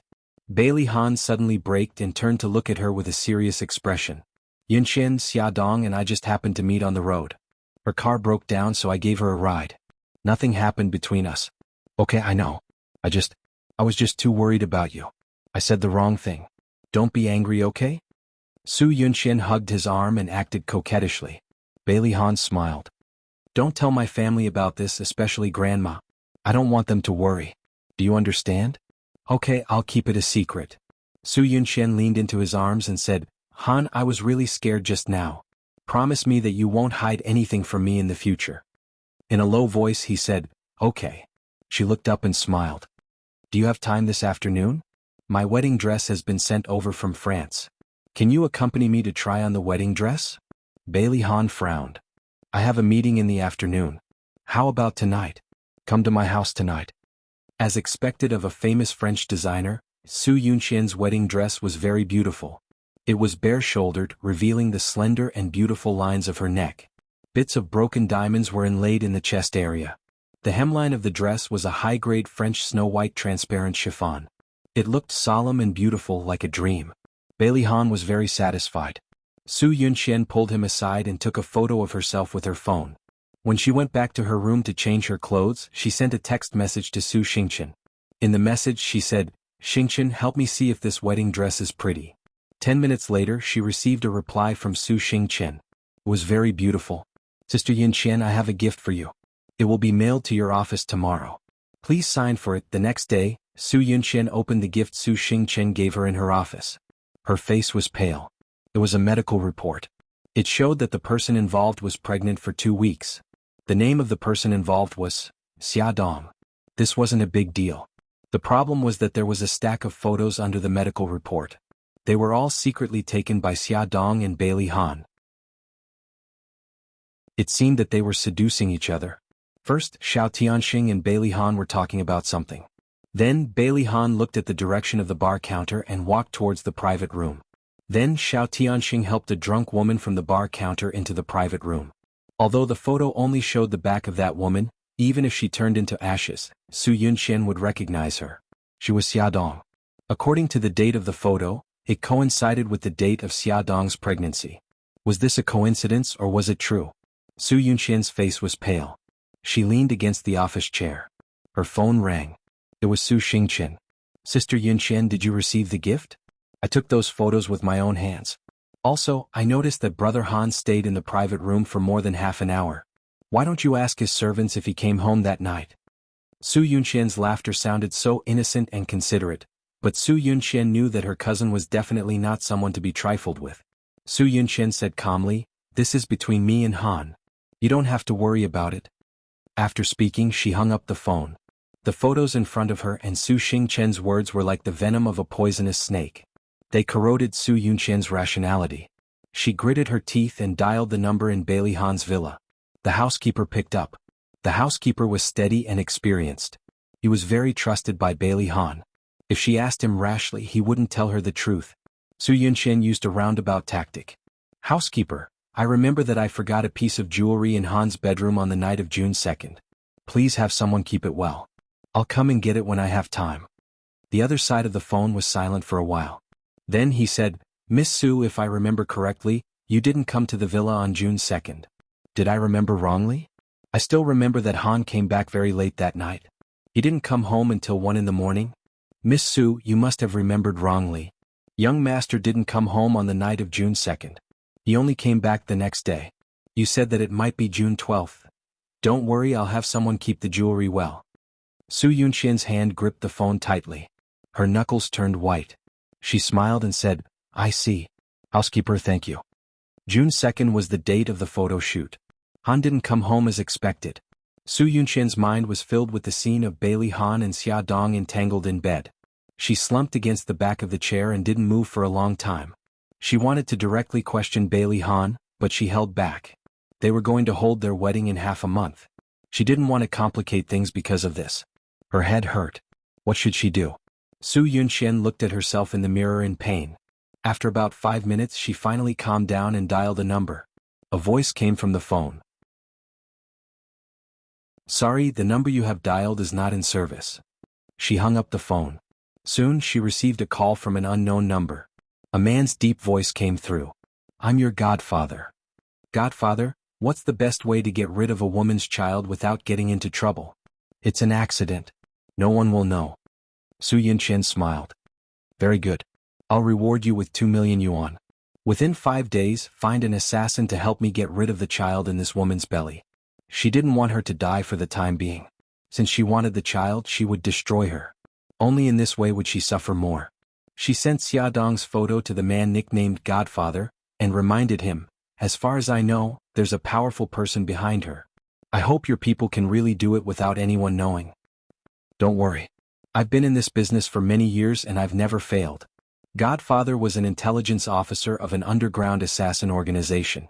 All the assassins in a city bought information and received tasks through him. As long as he released the task of the employer, a large number of assassins would come to him. Then he would choose an assassin to complete the task according to the employer's requirements. Of course, no matter whether the task was successful or not, Godfather would take 10% of the reward as commission. No one knew the real identity and face of Godfather. Su Yunxian didn't know either. She got his contact information by chance. Glamour Magazine, Chief Editor's Office. Xia Dong was busy preparing the report of this month. Her right hand habitually touched the cup and found that the tea inside was empty. So she said to Lilith through the internal line, "Lilith, please make a cup of tea for me." Lilith quickly came in.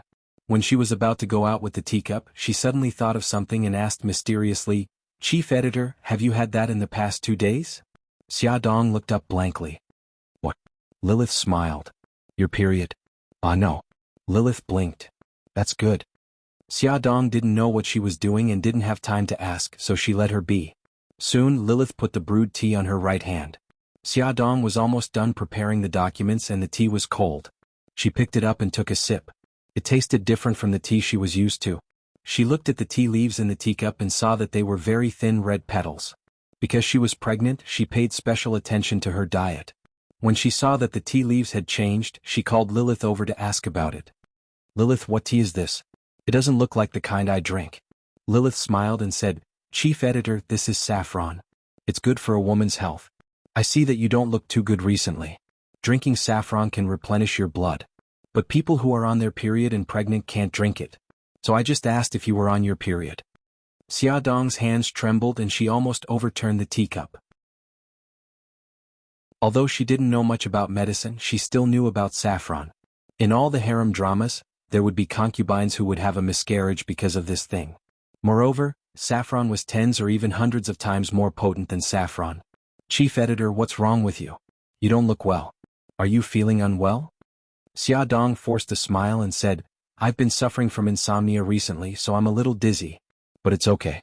I'll go to the hospital later to get some medicine. Then hurry up. The afternoon meeting starts at 4 o'clock. You can still make it?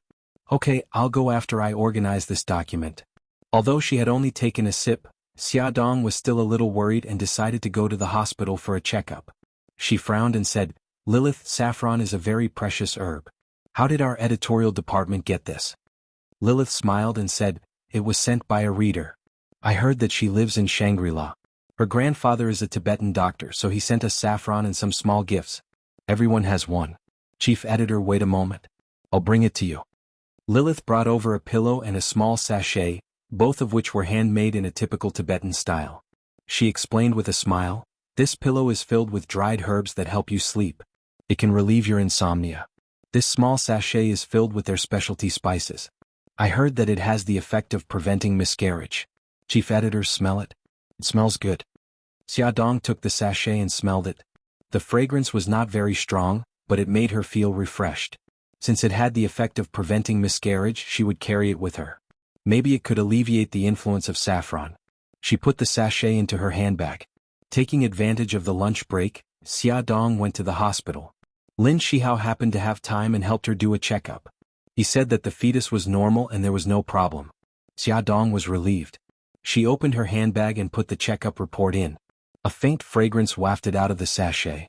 Lin Shihao frowned and asked, What's this smell? Xia Dong took out the sachet and handed it to him. It's from this sachet. I heard that it has the effect of preventing miscarriage. Come and take a look. Xingwu 799.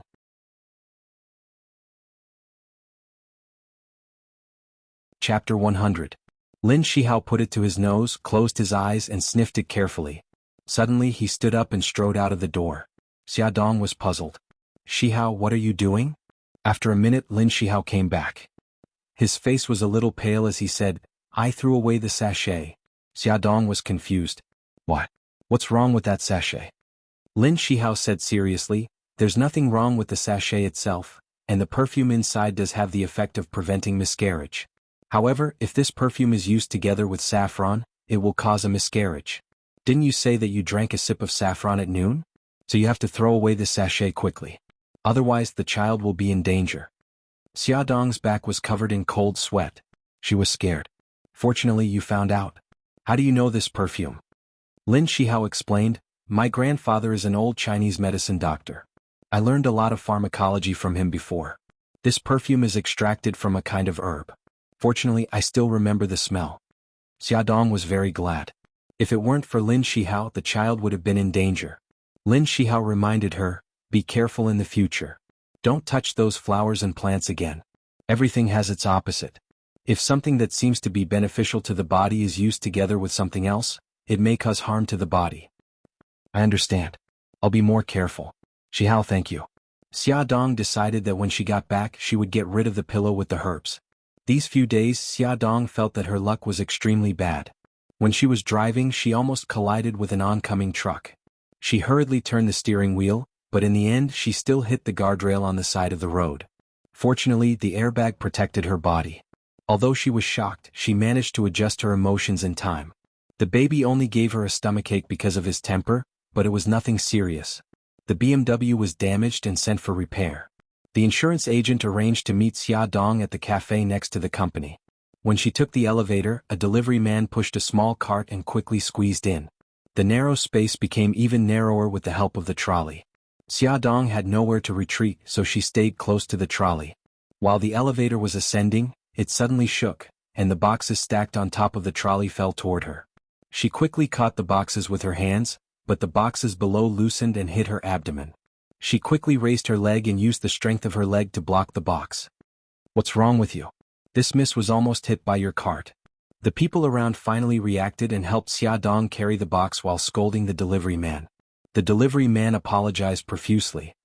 Forget it, you didn't do it on purpose. Xia Dong sighed weakly and rubbed her knee that was hurting. Accidents happened one after another. Xia Dong went to the bathroom and almost fell on her face on the waxed floor. Fortunately, she had practiced martial arts and was agile enough to grab the sink in time. When the light turned green and they crossed the sidewalk, someone rushed over and almost hit her in front of a speeding car. Because the BMW was being repaired, Jiang Dao had been driving her to and from work for the past few days. On this day, Xia Dong went downstairs and found that the driver had changed from Jiang Dao to Mika Kito. Xia Dong was pleasantly surprised. "Brother Shin, you're back from Japan. How's it going?" Beitang Shin's lips curled up. "I've already dealt with it. But why do you look so tired? Did you not sleep well?" Xia Dong did not tell anyone about the unlucky things that had happened recently, including the two children. She did not want them to be depressed. As soon as Mika Kito asked, she began to pour out her grievances. "I don't know what happened, but I've been very unlucky these past few days. I almost got into a car accident while driving, almost got hit by a falling box in the elevator, got hit by someone while walking, and almost fell down in the bathroom." Mika Kito's eyes suddenly narrowed and his expression became serious. "Xia, tell me more about it." Affected by his emotions, Xia Dong also became serious and recounted the events of the past few days in detail. After Mika Kito listened, his expression became serious and his eyebrows were mixed with depression. He said slowly, Xia, I don't think these are accidents. It's very likely that someone did it." It was not like Xia Dong had never been schemed against before. She knew that someone was trying to harm her behind her back. After hearing what he said, she also felt that there were many suspicious points. Even the gift from the so-called readers of Shangri-La was starting to sound suspicious. What is this person's motive? Did they want to kill her? But some of the methods were too childish, such as waxing the floor. Did they expect her to fall to her death? Now wait. Xia Dong suddenly widened her eyes and exclaimed excitedly, "Children! Their target is children." Mika Kito's eyes flashed with admiration. He nodded and said, "That's right. Since the saffron incident, the other party has been weaving a trap and waiting for you to jump into it." He was still a little scared and looked deeply at her. "Fortunately, you have good skills and good luck. Xia, from today onwards I will send someone to secretly protect you. He has learned ninjutsu and is very good at disguising and hiding. He will usually disguise himself as anyone and lurk around you. When you are in danger, he will immediately come out to protect you.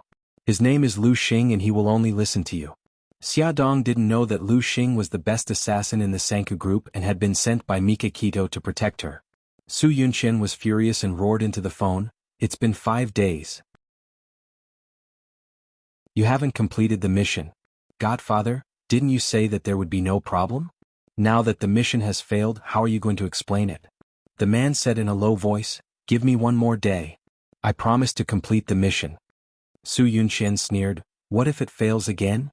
I won't take a single cent from the 2 million and I'll give you a killing job. You can request a mission at any time." "Okay, you have to keep your word. I, Godfather, have never ruined my own reputation." Just as the other party was about to hang up, Su Yunqian suddenly said, "Wait, I suddenly changed my mind. I have a better way to deal with her." She lowered her voice and told him her plan. Then she made a mysterious call and said in English, "Darling, I want to borrow your bliss." The person on the other end of the phone said coldly, "How do you know about the existence of bliss?" She chuckled. "Darling, don't be so nervous. Since we are already partners, you have to trust me. As long as you help me get rid of the person I don't like, I will naturally help you get what you want." In order to thank the community for their donations to Yutong Primary School, the Charity Foundation specially held a charity cocktail party. As the organizer of the event, Xia Dong was invited to attend the cocktail party. There were many famous people at the cocktail party, including Su Yunqian and Bailey Han. Su Yunqian was holding Bailey Han's arm. Su Yunqian was wearing a white evening gown, while Bailey Han was wearing a white tuxedo. They were a perfect match. Their arrival attracted everyone's attention. Xia Dong also followed the crowd's gaze and looked over. However, she only took a glance and looked away. Bailey Han immediately saw Xia Dong standing beside Mika Kito. She was wearing a dark purple off-shoulder evening gown. Her hair was combed into a bun with pearl hairpins and a pearl necklace around her slender neck, which perfectly complemented the pearl hairpins. Mika Kito lowered her head and whispered something to her. She smiled and her eyes were like rippling waves. It was a beautiful sight. Bailey Han suddenly felt that this scene was a little dazzling, especially her smile. "On, please?" Su Yunqian gently tugged at Bailey Han's arm. "What did you just say?" Bailey Han was in a daze and didn't hear her at all. Su Yunqian's eyes moved and she smiled. "I just said that I want to go over there and say hello to my friends. I'll come over to look for you later, okay?" Okay. Bailey Han let go of her hand. Su Yunxian smiled and walked over to her friends. Bailey Han stood there in silence for a moment. Then he took a glass of wine from the waiter's tray and walked over to the balcony. Leaning against the balcony, he looked at the bustling night view and listened to the sounds of drinking in the hall. His heart was in a mess. He pinched his brows. It seemed that as long as he saw that woman, his heart would be in a mess. Did he really like her? After taking a sip of wine, Bailey Han's furrowed brows gradually relaxed. It didn't matter if he liked her or not. It was all in the past. He already had Yun Xian. He couldn't abandon her. Xia Dong and Mika Kito stood together and chatted for a while. Then someone came over to greet Mika Kito. Xia Dong knew that they were going to talk about something, so she took the initiative to walk away. She walked down the stairs and arrived at the courtyard. Sitting on a bench in the courtyard, she could see the bright moon in the sky. Xia Dong smiled and enjoyed this moment of tranquility. Suddenly, the sound of crying came from the grass in front of her. From the sound of it, it was a child. Xia Dong asked calmly, "Who's there?" The sound of crying suddenly stopped. There was the sound of rustling in the grass. Then a small figure crawled out from the grass. With the help of the light, Xia Dong could see clearly that it was a child of 2 or 3 years old. His chubby arms were placed in front of his eyes as he wiped them back and forth. After about 10 seconds, the child stopped wiping his tears and babbled, "Mommy, mommy," so it was a lost child. Her mother must be very anxious now. Xia Dong walked to the little girl and squatted down. She said gently, "I'm not your mommy, but I can take you to your mommy.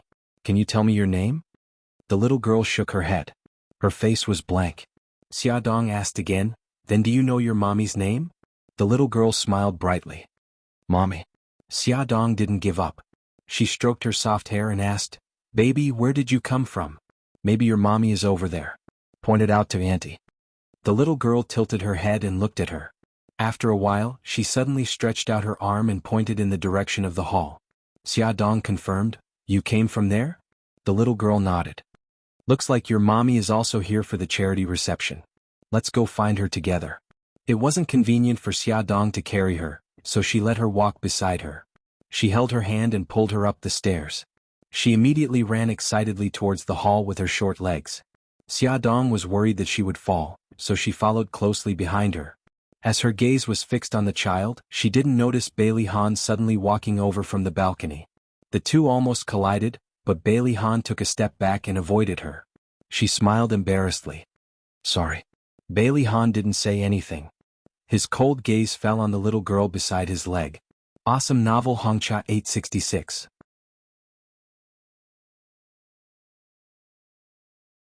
Chapter 101. She took the initiative to explain, "It's a lost child. I'm taking her to look for her mommy." He nodded coldly and was about to leave when he realized that someone was tugging on his pants. He looked down and saw the little one looking up with a grin, her chubby little hand tugging on his pants. "Ah, baby, let go." Xia Dong quickly bent down and pried the little one's hand away. "Excuse me." Xia Dong nodded at Bailey Han. She wanted to leave with the child, but when she looked down, the child had already run away while she was talking. She followed and realized that the child had run to the washroom around the corner. Could it be that her mommy was in the washroom and she had snuck out while her mommy was in the washroom? Xia Dong entered the ladies' washroom with doubts. It was empty and there was no one inside. All the cubicle doors were closed. She called out tentatively, "Baby, where are you?" Just as she finished speaking, there was a knock from the last cubicle. She walked to the door and knocked. "Baby, are you in there?" The cubicle door suddenly opened a crack. Xia Dong reached out to push it open. Just as she was about to speak, she suddenly felt a pain in the back of her head and her vision turned black. She gritted her teeth and held onto the wall for support. No, it was her child. She couldn't fall. "Help!" Just as she was about to speak, a large hand covered her mouth tightly from behind. It hugged her body and dragged her into the cubicle behind her. Her head hurt and her consciousness started to blur. She vaguely saw the last cubicle door open with a creak. A woman in a cleaner's uniform walked out from inside. Beside her feet stood the little girl. Xia Dong couldn't hold on any longer. She finally closed her eyes and fell into the arms of the person behind her. The moment Xia Dong chased the little girl to the ladies' washroom, a man wearing black-rimmed glasses also strolled over. His steps seemed leisurely but his speed was extremely fast. He was Xia Dong's personal bodyguard. Lu Xing stood in the corridor of the ladies' washroom and waited quietly. From an outsider's perspective, they would think that he was waiting for his female companion. 2 minutes passed but Xia Dong still hadn't come out. His eyes under the meteor glasses suddenly flashed, and he rushed into the bathroom. Ah, the one who screamed was the cleaner. You pervert, this is the ladies' room. Lu Xing turned a deaf ear to him and quickly checked every cubicle. Every cubicle was empty. He grabbed the cleaner's collar and his cold eyes were filled with anger. Did you see a woman in a purple evening gown? No, I'm the only one here. The cleaner's face was full of horror as he shrank his neck. You're still lying. She hasn't gone out since she walked into the bathroom. If you've been cleaning here, how could you not have seen her? Lu Xing grabbed her neck. If you don't tell the truth, I'll take your life. The cleaner cried in horror. They warned me not to say it out loud. Who are they? No, I don't know. Lu Xing's eyes narrowed dangerously, and he increased the strength of his hand. The cleaner's face turned purple and tears flowed out of her eyes. I'll say it. I beg you. Lu Xing slightly relaxed the strength of his hand. The cleaner coughed and said, just now 2 men in black suddenly jumped out of the cubicle and kidnapped the lady you were talking about. She pointed to the last 2 cubicles. It's there. Where did they leave from? Lu Xing had been guarding the door. They couldn't have passed through there. No, I don't know. The cleaner covered her face in fear. They pointed a gun at me. I closed my eyes and didn't dare to look. When I opened my eyes, they were gone. Lu Xing's sharp eyes quickly swept across the empty washroom, and finally fell on the nearly 2-meter-high window. The window glass was pushed open. Did they escape from there? He pushed the cleaner away, climbed up the window, and jumped down from the 2-meter-high position. There was a soft lawn below, and there were messy footprints on the lawn. He quickly analyzed that there was a path here that led to the back door of the hotel. It seemed that they had indeed chosen this path. Lu Xing turned the sound sensor on his wrist and reported in a low voice, Boss, something bad has happened. Miss Xia has been kidnapped. They went through the back door. Mika Kito was chatting with a client when she suddenly heard Lu Xing's voice. Her expression changed and she said, sorry, to the client and left quickly. As she walked, she informed Jiang Dao, send people to block all the exits of the hotel. Don't let anyone leave. Just as Lu Xing jumped out of the window, the cleaner picked up the black garbage bag and put it on the trolley. She calmly pushed the trolley into the staff elevator, went down to the basement, and moved the garbage bag out through the staff passageway. She looked back from afar and saw a group of men in black blocking all the exits of the hotel. They were checking the cars and guests entering and leaving one by one. The hotel manager was standing at the door, bowing and apologizing to the guests. She curled her lips and revealed a strange smile. There was a truck full of garbage parked by the roadside. Seeing her coming, a bearded man who looked like a driver jumped out of the truck and helped her carry the black garbage bag. He was about to throw the garbage bag into the truck, but the cleaner quickly stopped him. White Tiger, be careful. The client said very clearly that we have to protect the child in her belly. *CK, this is so troublesome. I don't know what the client is thinking. The bearded man put the garbage bag into the truck while cursing. Stop complaining. They have a reward of 2 million yuan. Alright, now is not the time to talk. We have to send her out of the city tonight. The cleaner nimbly jumped into the truck and took off his hat, revealing his black hair. The bearded man also got into the truck, started the engine and drove into another street in the blink of an eye. He looked sideways at the woman beside him, chewing gum in his mouth. Suzuki, you're really something. You can kidnap the hostage under the noses of so many people. No wonder you're one of the top 3 killers in a city. Suzuki said calmly, White Tiger, we can't be careless.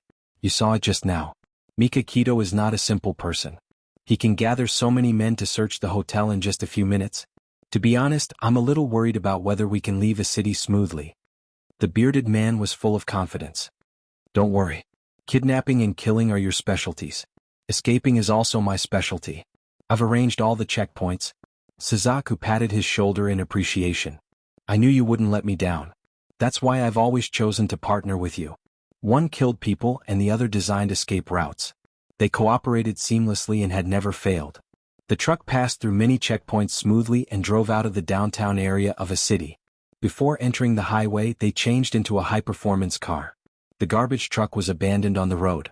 Anyway, it was stolen from the garbage station, so they didn't feel bad about it at all. The car drove on the provincial road at lightning speed. In the back seat, Suzuki opened the black garbage bag and slowly pulled it down, revealing Xiaodong's face. Suzuka touched her nose and shouted at the bearded man in the driver's seat, "White Tiger, you're too cruel. This woman is still unconscious." White Tiger raised his voice. "Isn't that good? If she wakes up, it'll be troublesome on the road." Vermilion Bird shook her head and helped Xiaodong lie down on the seat. First, she took out a pair of rubber gloves and put them on. Then, she rummaged under the seat and pulled out a small metal box. Inside the small metal box was a row of small potion bottles. The potion bottles contained a transparent liquid. She shook the small bottle and used a syringe to suck out all the liquid inside. Then, she raised Xiaodong's arm and injected all the liquid in the syringe into Xiaodong's body. White Tiger saw her actions through the mirror and asked curiously, "What's that?" Suzuka skillfully packed the small metal box. "I don't know. The client asked my godfather to send it over." White Tiger shrugged. "I guess it's not something good," Suzuka interrupted him. "Put away your curiosity. In order to live longer, it's better to know less about this kind of thing." She put the small metal box back to its original place and put on a disguise. She rested her hands behind her head and said lazily, "White Tiger, after this job, I plan to find a small island for a vacation. I'll come back after the news dies down." White Tiger laughed. "That's really like you. But let's wait until we get the money." The car sped in the night, and the scenery on both sides of the road flashed by quickly. 2 hours had passed in City A, but Mika Kito and the others still had not found Xiaodong's whereabouts. The surveillance cameras outside the hotel had been tampered with and did not record anything. All the exits, including the staff's private passageways, were searched, but no suspicious person was found. Lu Xing was shocked and realized that he had overlooked something. The whole incident flashed through his mind quickly, starting from when Xiaodong and Boss parted ways and walked to the atrium, then back to the ladies' bathroom, and that, Lu Xing rushed to the hotel manager. "Get me the information of all the staff in your hotel." Okay. The hotel manager hurriedly ordered the personnel department.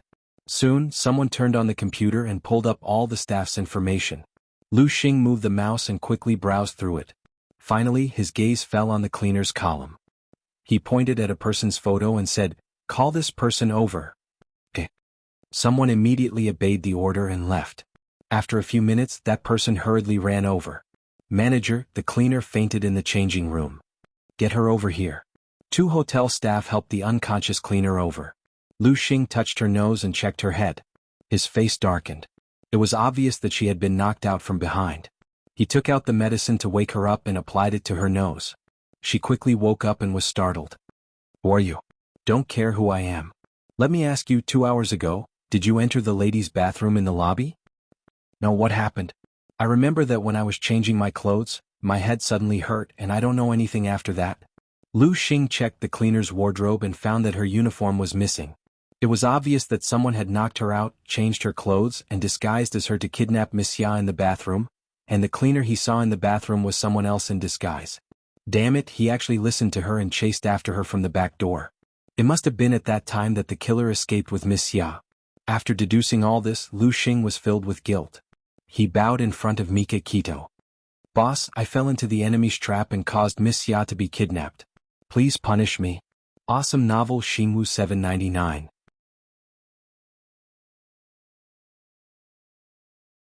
Chapter 102. Mika Kito swept his gaze across the room. Other than the hotel manager, everyone else had been kicked out. Mika Kito did not look at Lu Xing. Instead, he walked up to the manager and said with a cold look in his eyes, "You know the consequences if what happened today gets out." The manager bowed in fear. Yes. I won't say a word." "Very good. Keep your employees' mouths shut. Otherwise, I'll turn this hotel into ruins." Mika Kito's expression was cold. The manager nodded fiercely. After Mika Kito gave him the signal, he ran away in fear. In the end, only Mika Kito and Lu Xing were left in the lobby. Lu Xing was still bowing when Mika Kito suddenly grabbed his wrist. With a crack, the bones in his wrist were broken. His left hand hung limply. Lu Xing's expression was normal as he said, "Thank you for showing mercy, boss." Mika Kito said coldly, "Inform everyone to search the entire city. Also, make sure that news of Xia's disappearance doesn't leak out." "Yes." Lu Xing bowed respectfully. When Mika Kito returned to Xiaodong's apartment, it was already late at night. He thought that the children were already asleep, but he did not expect to see the 2 little rascals huddled on the sofa, watching cartoons and waiting for him. Uncle Shen. Xiao Guai called out happily. You're back. Hey, where's mommy? Mika Kito changed his shoes and walked to the sofa to sit down. He said gently, your mommy has something to do at the last minute and has to go on a business trip. She'll be back in a few days. Xiao Guai's face fell in disappointment. Why didn't mommy tell us? Bad mommy. Xiao Bao's black eyes stared at Mika Kito without blinking. Suddenly, he grinned and stroked his sister's hair. Xiao Guai, mommy didn't do it on purpose. Don't blame her. It's getting late. You should sleep. Big brother will take you to your room, okay? Okay. Xiao Guai placed her little hand in her brother's and waved at Mika Kito. Good night, Uncle Shin. Mika Kito bent down and kissed her cheek. Good night. After a while, Xiao Bao came out of Xiao Guai's room, jumped onto the sofa and walked over to Mika Kito. Uncle Shin, can you tell me the truth now? Where did mom go? Mika Kito looked at him seriously. Xiao Bao, your mommy did have something to do. She went on a business trip. Like hell I'd believe you. Mom would never disappear for no reason. Even if she went on a business trip at the last minute, she would still call us to tell us where she was. Xiao Bao had an expression that said, Go on, go on. Mika Kito rubbed her eyebrows. The child was too smart. It was troublesome. He patted his young shoulder. Actually, your mommy is in a bit of trouble. She's been kidnapped. What? Xiao Bao jumped up in shock and cried out, Who would be so bold? No, that's not the main point. Is mom in danger? Are there any clues about the kidnappers? Xiao Bao, don't worry. We're investigating. Trust me, we'll have news about your mommy soon. I won't let her get hurt. Mika Kito held his shoulder and said seriously. Xiao Bao's snow-white teeth bit his lower lip tightly. His little face scrunched up as he tried to calm down. However, he was a 4-year-old child after all. How could he not be worried when the person closest to him was kidnapped? His eyes turned red and tears fell from his eyes as he started to cry. Uncle Shin, do you think mommy will be in danger? I'm so scared. Mika Kito pulled him into her arms. Her voice was soft but firm. No, I won't let your mommy be in danger. Although she had made this promise in front of the child, after a night, her subordinates still hadn't found any useful information. They couldn't trace Xia Dong's phone signal either. Although Mika Kito appeared calm on the surface, she was actually burning with anxiety. In the study, Mika Kito's face was gloomy. Lu Xing, who did Xia come into contact with last night? Lu Xing's fractured wrist had already been bandaged. He recounted all the people Xia Dong came into contact with last night as well as the details.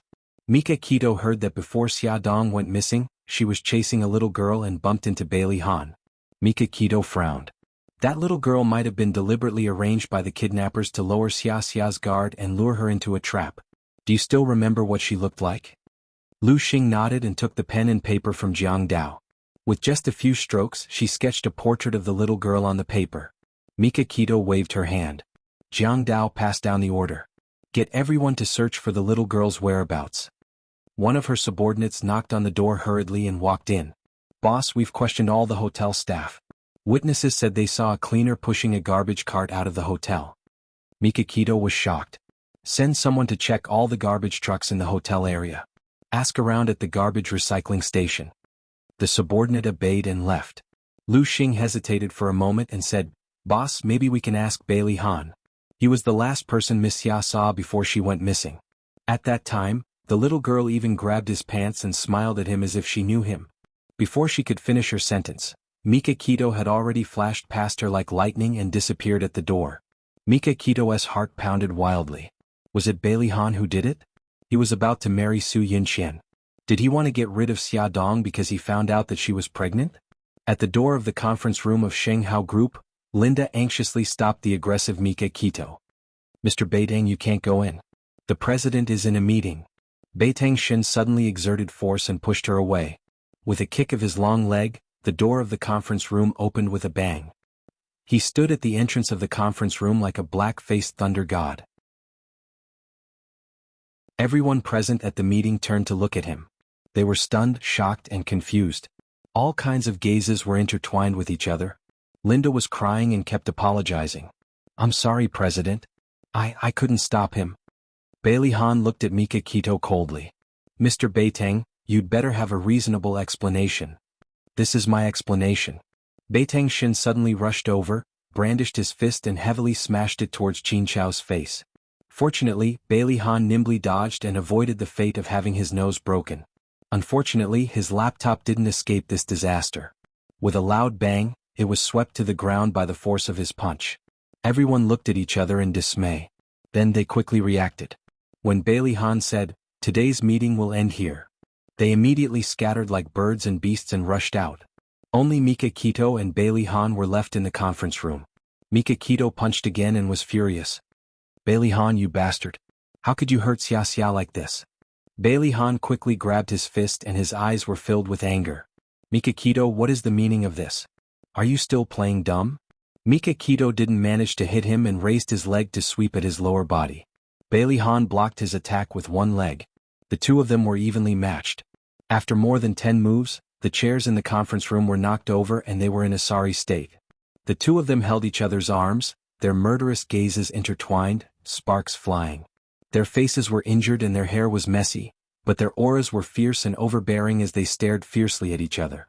Mika Kito gritted her teeth. "Bailey Han, admit it. You kidnapped Xia Xia." Bailey Han's face darkened. "Mika Kito, explain yourself. What happened?" Mika Kito sneered. "You're still playing dumb. Last night, Xia Xia was kidnapped from the charity reception. Other than you, who else in City A could have done it without anyone knowing? Must be you. You thought she was a threat to your marriage with Su Yinxian, so you did this to her." Bailey Han's heart skipped a beat and his eyes were filled with disbelief. "Xia Dong, she was kidnapped?" Mika Kito pressed his arms against his neck and said angrily, "Don't think I'll believe you just because you're pretending to be innocent." Bailey Han resisted the pressure on his neck and forcefully pushed his arm in front of him. He said coldly, "Whether you believe it or not, I didn't do it. Instead of having time to force me to confess, why don't you quickly send people to find her whereabouts?" Mika Kito's eyes were red and filled with murderous intent. "Do you think I don't want to find her? But damn it, I don't have a clue. Let go of me and I can help you." Bailey Han stared into his eyes. "I'll say it again. Her kidnapping has nothing to do with me. What's the matter with that child?" "Which child?" "Last night, Xia Xia chased a little girl into the bathroom. Then she was kidnapped. It's obvious that the little girl was bait. My men saw the little girl holding on to your trousers and smiling at you. What else do you want to say?" The veins on Bailey Han's forehead throbbed and he couldn't help but swear. "How the F***ck would I know why that child was holding on to my trousers? Damn it, I've said it many times. I have nothing to do with the kidnapping." Mika Kito stared into his eyes. He couldn't see any lies in his eyes, but he still couldn't trust him completely. He slowly withdrew his arms and said, "Help me find the clues within 24 hours.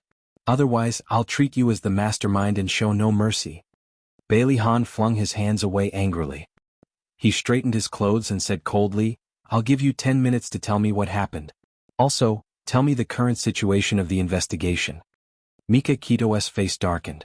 He held back his anger and told him what happened.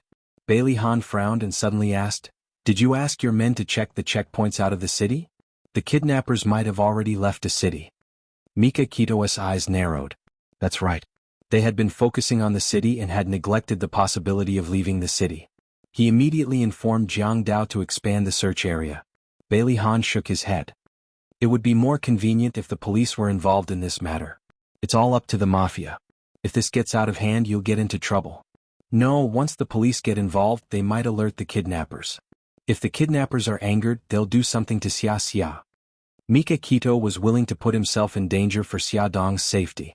Bailey Han couldn't help but look at him. An hour later, Mika Kito's men came back with news. "Boss, a garbage truck was found on the hillside at the entrance of the provincial highway. According to the garbage station, the truck was stolen last night." Mika Kito analyzed calmly. "It must have been left behind by the kidnappers. There are 4 entrances to the provincial highway, each leading to 4 different provinces. Send some people to search these provinces." Awesome novel Shinwu 799.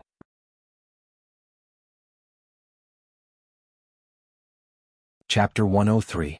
Bailey Han pondered for a moment and said, "I have contacts in 2 of the provinces. I will ask them to help investigate in secret." Mika Kito nodded. When Xia Dong woke up, her head hurt. She frowned and opened her eyes. The next moment, she suddenly jumped up from the bed and looked at everything in front of her in disbelief. This was a house with mud walls. The low roof was covered with tiles. When she looked up, she could see bits and pieces of light shining in. If it was raining, it would definitely leak. This was the first time she saw what it meant to have 4 bare walls. In this room, there was nothing except for the shabby wooden bed, a small wooden table and a small wooden stool. She couldn't help but laugh coldly. Did she transmigrate? Or did she transmigrate into the recently popular farming novels? She touched her face and body. Fortunately, she was still herself. She patted her forehead and slowly recalled. Finally, she remembered that she had chased a little girl to the washroom. Then, she was knocked unconscious by the person hiding in the cubicle. After that, she came to this strange place. She touched her stomach with both hands. It was very stable and normal. The baby in her stomach should be fine. She realized that she was wearing a shabby floral shirt. It looked a little like a fabric from the 80s. Her legs were a little sore, as if she had gone through a long journey. Xia Dong rubbed her legs, then turned over and got out of bed. She walked to the shabby wooden door and pushed it. She wanted to go out, but the wooden door was locked from the outside. After pushing for a long time, she could only hear the clanking of the iron lock. "Is anyone there? Is anyone there?" Xia Dong shouted as she pushed the door open. Soon, she heard hurried footsteps, followed by the sound of the door being unlocked. The door opened, and a man with messy hair and an unshaven beard stood at the door. The man was wearing shabby clothes and his pants were rolled up to his knees. He was barefoot and his feet were covered in mud. The man looked to be in his 30s. His skin was very dark and he grinned, revealing a mouthful of yellow teeth. "Wife, you're finally awake. You scared me to death." The man spoke in a dialect, so Xia Dong couldn't understand him at all. She was stunned for a moment before she smiled and said, "Brother, I don't understand what you're saying. Do you speak Mandarin?" The man chuckled even more happily. Slapping his thigh with his large hand, he turned sideways and happily shouted in a certain direction, "Mother, my wife is awake. The slave didn't lie to me. My wife is really from the city." Before Xia Dong could figure out what he was so happy about, an old woman in her 70s or 80s walked over shakily with a walking stick. She squinted her old eyes and sized up Xia Dong from head to toe. She kept nodding her head. "This girl is very pretty. Big breasts and a big butt. She can give birth to a son." Xia Dong was flustered by the old woman's gaze. She smiled awkwardly and said, "Grandma, do you understand what I'm saying?" The old woman stretched her ears to listen to her. Xia Dong saw that the old woman was listening so seriously and thought that she understood what she meant. She looked at her expectantly. "Grandma, may I ask where this place is?" The old woman listened for a while before she suddenly laughed out loud. She patted the man standing next to her. "Fugue, this girl is speaking the city dialect. It's so nice." "Yes, mother. This wife is worth it. I didn't sell those 2 big white pigs for nothing. Isn't that so? Fugue, you and your wife will consummate the marriage tonight. Mother wants to hold a big fat grandson so badly." The old woman smiled as she stared at Xia Dong. She mumbled something that Xia Dong couldn't understand. Xia Dong felt helpless. She could tell that this old woman should be the man's mother. The two of them were speaking the local dialect. Unfortunately, she couldn't understand a word, and the two of them couldn't understand her Mandarin at all. After talking for so long, the two of them couldn't understand each other at all. Xia Dong thought for a while and said, "This big brother and this old granny, oh no, this auntie, I don't know if you saved me, but I'm very grateful to you. When I get home I'll definitely repay you." She didn't know if they could understand her. After saying this, Xia Dong bowed to the two of them to express her gratitude and was about to leave. But she had just taken a few steps and hadn't even walked out of the room when she was stopped by the man called Fugue. He grabbed her arm and pushed her into the room without any explanation. He slammed the door shut. Xia Dong was dumbfounded. When she came back to her senses, she rushed to the door and banged on it. open the door and let me out." She shouted loudly for more than 10 minutes, but no one paid any attention to her. She finally understood that even if she shouted until her voice was hoarse, they wouldn't let her leave. She didn't know if they were in cahoots with the kidnappers or why they had locked her up here. She only knew that she had to leave this place and go home. She sized up the dilapidated house and thought of a way to escape. The roof was about 3 meters high. Even if she stood on the bed, she wouldn't be able to reach the roof. There were no ropes in the room either. It was almost impossible to escape through the roof. There were no windows in the room. The only exit was that door. She sat by the bed and thought of an escape strategy. She didn't know how long had passed. Suddenly, the sound of the iron lock being unlocked was heard. The door was pushed open slightly and a bowl of noodles was passed through the gap. Then the door was tightly shut. His stomach began to growl. Xia Dong rubbed her stomach helplessly. She walked over and picked up the bowl of noodles. There were no side dishes. The noodles were cooked very mushy and stuck together. She lost her appetite just by looking at it, but for the sake of the child in her stomach, she had to eat it. Xia Dong frowned. She finished the noodles in small bites and put the bowl back at the door. After a while, she heard the sound of the iron lock being unlocked. The door was opened slightly again. A hand reached in and took away the bowl and chopsticks. She guessed that there was someone watching her outside the door. After a few minutes, she knocked on the door. Open the door. I want to go to the toilet. Open the door. After calling for a long time, no one paid attention to her. She held her stomach and cried out in pain. Ouch, open the door. I can't take it anymore. Xia Dong's guess was right. There was someone watching her outside the door. Fu Gui peeked through the gap and said to the old lady who was weeding in the vegetable garden, "Mother, my wife is holding her stomach and screaming so loudly. Will something happen?" The old lady rolled her eyes and shouted, "What can happen? She must want to go to the toilet. Bring the pail of urine in." Okay. Fu Gui ran to the toilet in a panic and ran back with a wooden pail. He peeked through the gap in the door and saw Xia Dong squatting on the ground, moaning in pain. He opened the door with the key and brought the wooden pail in. "Wife, this pail of urine is for you. If you want to go to the toilet, you can do it in here." Fu Gui put the wooden pail in a corner and walked over to help Xia Dong. She stood up with the help of his arm. Seeing that she was fine, he grinned and scratched his head. "Wife, go to the toilet first. I'm going out." Although she didn't understand what he was saying, she still nodded. Fu Gui was so happy that he laughed twice and turned to go out. Xia Dong's eyes flashed. Now was the time. She quickly raised her right hand and struck at the back of his head. Fu Gui screamed and fainted with a bang. Xia Dong was not in a hurry to escape. She walked to the door and carefully poked her head out to check. She found that it was a simple and crude small courtyard. In front of the house was a vegetable field. The old lady she saw earlier was bending over to weed in the field. Other than Fu Gui, who was lying in the room, there was no one else. She relaxed and ran out of the courtyard when the old lady wasn't paying attention. After leaving the courtyard, she found that she was in a very remote village. There were dilapidated mud walls and tiled houses everywhere. Weeds grew on both sides of the path. She didn't know which direction to go, so she randomly picked a path that looked relatively wide and ran along the path. She covered her stomach and didn't dare to run too fast. When she saw someone passing by, she lowered her head and slowed down, afraid that she would be caught by the kidnappers again. After walking for nearly half an hour, Xia Dong finally saw a bumpy road. At this moment, a hand-guided tractor rumbled over. She ran over and waved with all her might. "Master, stop the car. Please stop." The tractor stopped. The driver was a man in his 30s or 40s. His eyes weren't big and he looked like he was smiling. He seemed to be very easy to talk to. Xia Dong quickly said, "Master, I want to go to the city. Can you tell me how to get there?"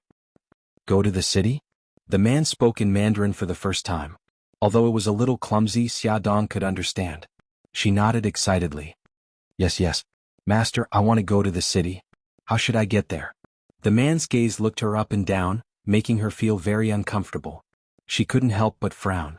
The man seemed to feel her uneasiness and displeasure. He smiled. "I happen to want to go to the city too. Why don't I give you a ride?" "Really?" Xia Dong was so excited that her eyes shone. "Thank you so much." The man smiled. "Get in the car."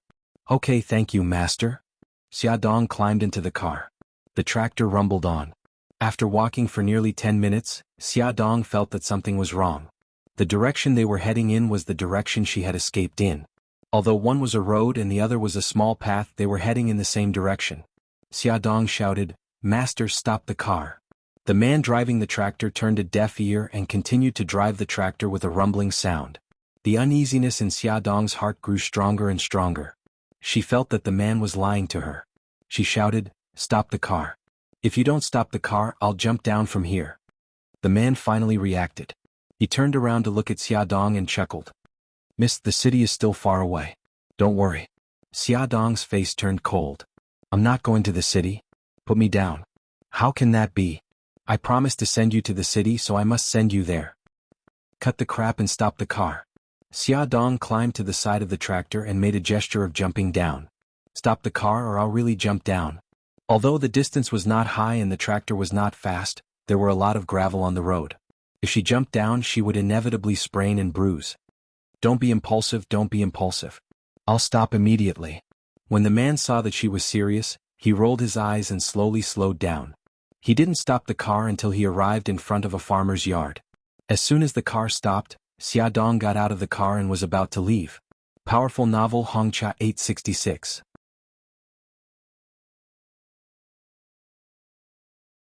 Chapter 104. The man jumped down from the tractor and quickly ran up to grab her wrist.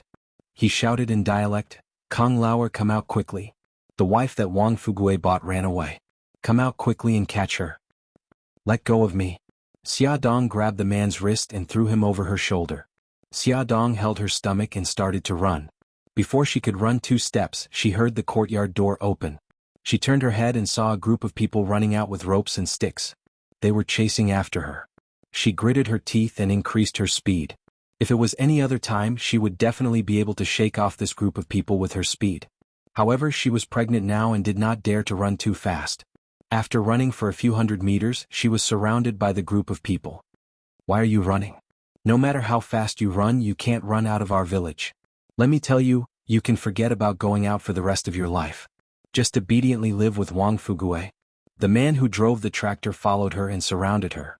He held his sore cheek and said in broken Mandarin, "What do you mean? Who is Wang Fugue? Why should I live with him?" Xia Dong asked as she quietly looked around. There were a total of 3 men and 2 women surrounding her. They were all holding ropes and sticks in their hands. It seemed that if she resisted, they would hit her head with the sticks. "Wang Fugue, the man who bought you. You are now his wife." Xia Dong's body stiffened. "You mean I was kidnapped? My sister-in-law and I were also abducted by human traffickers. The men here couldn't get a wife, so they finally bought one. They treat their wives well. Don't worry, Wang Fugue is famous in the village for being an honest man. He will definitely treat you well." Xia Dong's mind was buzzing. She did not hear what the woman said. When she came back to her senses, her hands were already tied. The tall woman was still comforting her. "Sister, don't be sad. At first I couldn't accept it and ran away a few times. My second brother never hit me once and even begged me to live with him. In the end, my heart died and I gave birth to a fat boy for him. Look, we are living well now." Xia Dong shook her head. "No, big sister, listen to me. I can't stay here. I still have family in a city and..." Before she could say the word child, she was interrupted by the woman. "Who doesn't have family? We all have family members who were kidnapped and sold here, but aren't husbands and children family members? When you think it through, Wang Fugue will definitely take you home to see your family." Xia Dong lowered her voice and begged her, "Big sister, I beg you. Save me. I really can't stay here." "Hey sister, don't blame me for being ruthless. I've been through it too. I understand your pain, but I can't help you. Most of the men in this village are single. It's not easy to buy a wife. If I really let you go, I'll become the enemy of the entire village. My husband will beat me to death." Xia Dong still wanted to say something, but the woman pushed her directly in front of Kong Lauer. "Lauer, you Lauer and Li Daju, send this girl to Wang Fugue's house." "I won't go. I'm afraid I'll be soft-hearted if she begs me."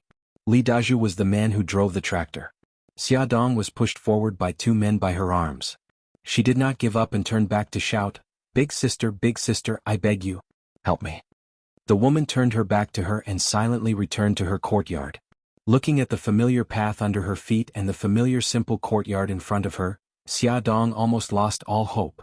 But when she thought of the child in her belly and Xiao Guai and Xiao Bao who were thousands of miles away, she became determined again. She must escape. From the woman's words, she analyzed that the whole village accepted the abduction of women.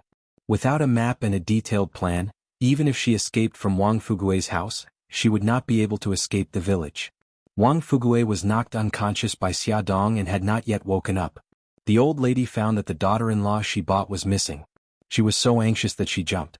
Just as she called a few neighbors to go out and look for her, her daughter-in-law was sent back and thanked her gratefully. "It's a blind date in the village. Don't thank me. Granny Fong, watch her closely in the future. Don't let her run away again." Kong Lauer reminded her and helped Granny Fong lock Xia Dong in the room. Granny Fong thanked them again and brought out the tea she brewed. The 3 of them sat in the courtyard and chatted. As they chatted, Wang Fugue woke up. He heard that his daughter-in-law had run away and stopped Li Daju's tractor. Li Daju called the Kong brothers to catch her and thanked them profusely. Li Daju smiled despite the pain from the fall. Fugui, that daughter-in-law of yours is quite strong. Be careful and don't get hit by her. Look at my injury. It was caused by her. Kong Lauer sighed. Didn't the slave trader say that there was something wrong with her head? I think she must have fallen ill. The people outside were chatting in a language that Xia Dong did not understand. She sat at the head of the bed and felt that something was wrong with her body. It was as if there were thousands of little insects gnawing on her flesh and bone marrow. It was itchy and painful. Her hands and feet began to tremble, and her whole body trembled. Her eyes were sore and her nose was itchy and spicy. Tears flowed uncontrollably from her eyes, and mucus flowed from her nose like clear water. There was no tissue in the room, so she could only use her sleeves to wipe her tears and mucus. However, no matter how hard she tried, she could not wipe them clean. Her body was itchy, painful, and numb. She hugged her head and screamed in pain. Ah, it's so uncomfortable. She lay on the bed in pain. She wanted to roll around to relieve the pain, but there was still a trace of consciousness in her mind. She could not hurt her child. She absolutely could not. Ah, it hurts. Xia Dong's fingers clenched the bedboard tightly as she endured the bone-chilling pain. Her head began to spin, and her vision began to blur. However, the pain and discomfort in her body became clearer. The pain in her limbs and bones were transmitted to her mind. Painful screams kept coming out of the room. Wang Fugui jumped up from the stool. He wanted to go into the room to take a look, but Granny Fong stopped him. That woman is full of tricks. She must be trying to coax you again. You're not allowed to go. Mother, the slave said that she has a mental illness. What if she has a relapse? Mother, just let me go in and take a look. Kong Lauer said, Granny Fong Fugui is right. I heard her scream so miserably. Maybe she really has a relapse. Li Daju said, yes, Granny Fong. Ask Fugui to open the door. We will go in together. Even if she plays tricks, we won't be afraid. Granny Fong thought about it and agreed. What if something happened to the daughter-in-law that she had bought with great difficulty? It was better to go in and take a look. The door opened and the 5 of them went in together. Some of them were holding sticks while others were holding ropes. Xia Dong, who was lying on the bed, was in so much pain that she was sweating profusely. Her whole body was trembling, and her hands and feet were beginning to spasm and twitch. Li Daju slapped his thigh. Oh no, Fugui. It seems that your wife is really sick. Hurry up and find the thing that the slave gave you. Okay. Wang Fugui was an honest man. When he heard this, he ran out in a hurry. After a while, he came back with a small metal box. Hurry up, take the thing out. Wang Fugui opened the metal box. There were 10 small medicine bottles and 10 disposable syringes inside. He scratched his head anxiously. This thing, I don't know how to do it. Don't panic, I know how to use it. I used to give my mother an injection before. Kong Lauer squatted down and took a disposable syringe. He inserted it into the small medicine bottle and absorbed all the medicine in the bottle into the syringe. Then he asked someone to lift Xia Dong's sleeve and slowly inject the medicine into her body. Xia Dong's body was so uncomfortable that it was about to explode. In a daze, she heard someone come in. Then she felt a sharp pain in her arm and a cold liquid flowed into her body. Xia Dong felt her hearing and vision become blurry. Beautiful flowers bloomed in her mind. In the beautiful wilderness, she ran hand in hand with the children. The scene changed to her and Mika Kito sitting side by side on the beach in Hokkaido. His smile was so gentle and charming that she laughed along with him. She heard the sound of the tide crashing on the beach. After some time, the person sitting beside her turned into Bailey Han. Bailey Han looked at her coldly. He called her a liar. She felt terrible, so she squatted on the ground and sobbed. Suddenly, a pair of strong arms wrapped around her body. A gentle voice called her name, Xia Xia Xia Xia. Wang Fugui and the others gathered around the bed. They saw that Xia Dong's face was abnormally red. She closed her eyes and laughed one moment and cried the next. Wang Fugui said worriedly, why do I feel that she's even crazier after giving her the injection? Li Daju patted him on the shoulder. Rinyako said that this is the only medicine that can cure her madness. Don't worry. Let's wait a little longer. After waiting for more than 10 minutes, Xia Dong finally calmed down. She didn't cry or laugh and fell into a deep sleep. Okay, everything's fine now. Wang Fugui heaved a sigh of relief and thanked the 3 of them. 3 p.m. in the study. Mika Kito sat on the sofa. His handsome face was as cold as 1,000-year-old ice. He exuded a powerful aura that made the people around him shiver. Bailey Han, who was sitting opposite him, didn't look any better. He looked like the black-faced god, full of murderous intent. Mika Kito stared at Jiang Dao maliciously. "What are you guys doing? It's been 36 hours and you still haven't found Xia Xia's whereabouts." Jiang Dao bowed deeply. "I'm sorry for my incompetence. Please punish me, boss. We'll talk about the punishment later. The most important thing now is to find Xia Xia." Mika Kito pursed his thin lips and his eyes emitted a terrifying light. "We have to find her at all costs. Our brothers have split into 2 groups and are scattered in the 2 provinces. They've obtained the road surveillance cameras along the way and are analyzing and tracking the suspicious vehicles." At this moment, Bailey Han received a call. After ending the call, he said with a sullen face, "Good news. The Transportation Bureau of the 2 provinces I'm in charge of, one of them, Province S, has sent news. From 9 p.m., the day before yesterday to 5 a.m. yesterday, a total of more than 500 cars with City A license plates entered their province. They used the elimination method and finally locked onto these 2 cars as suspects. Attention Songshu 566.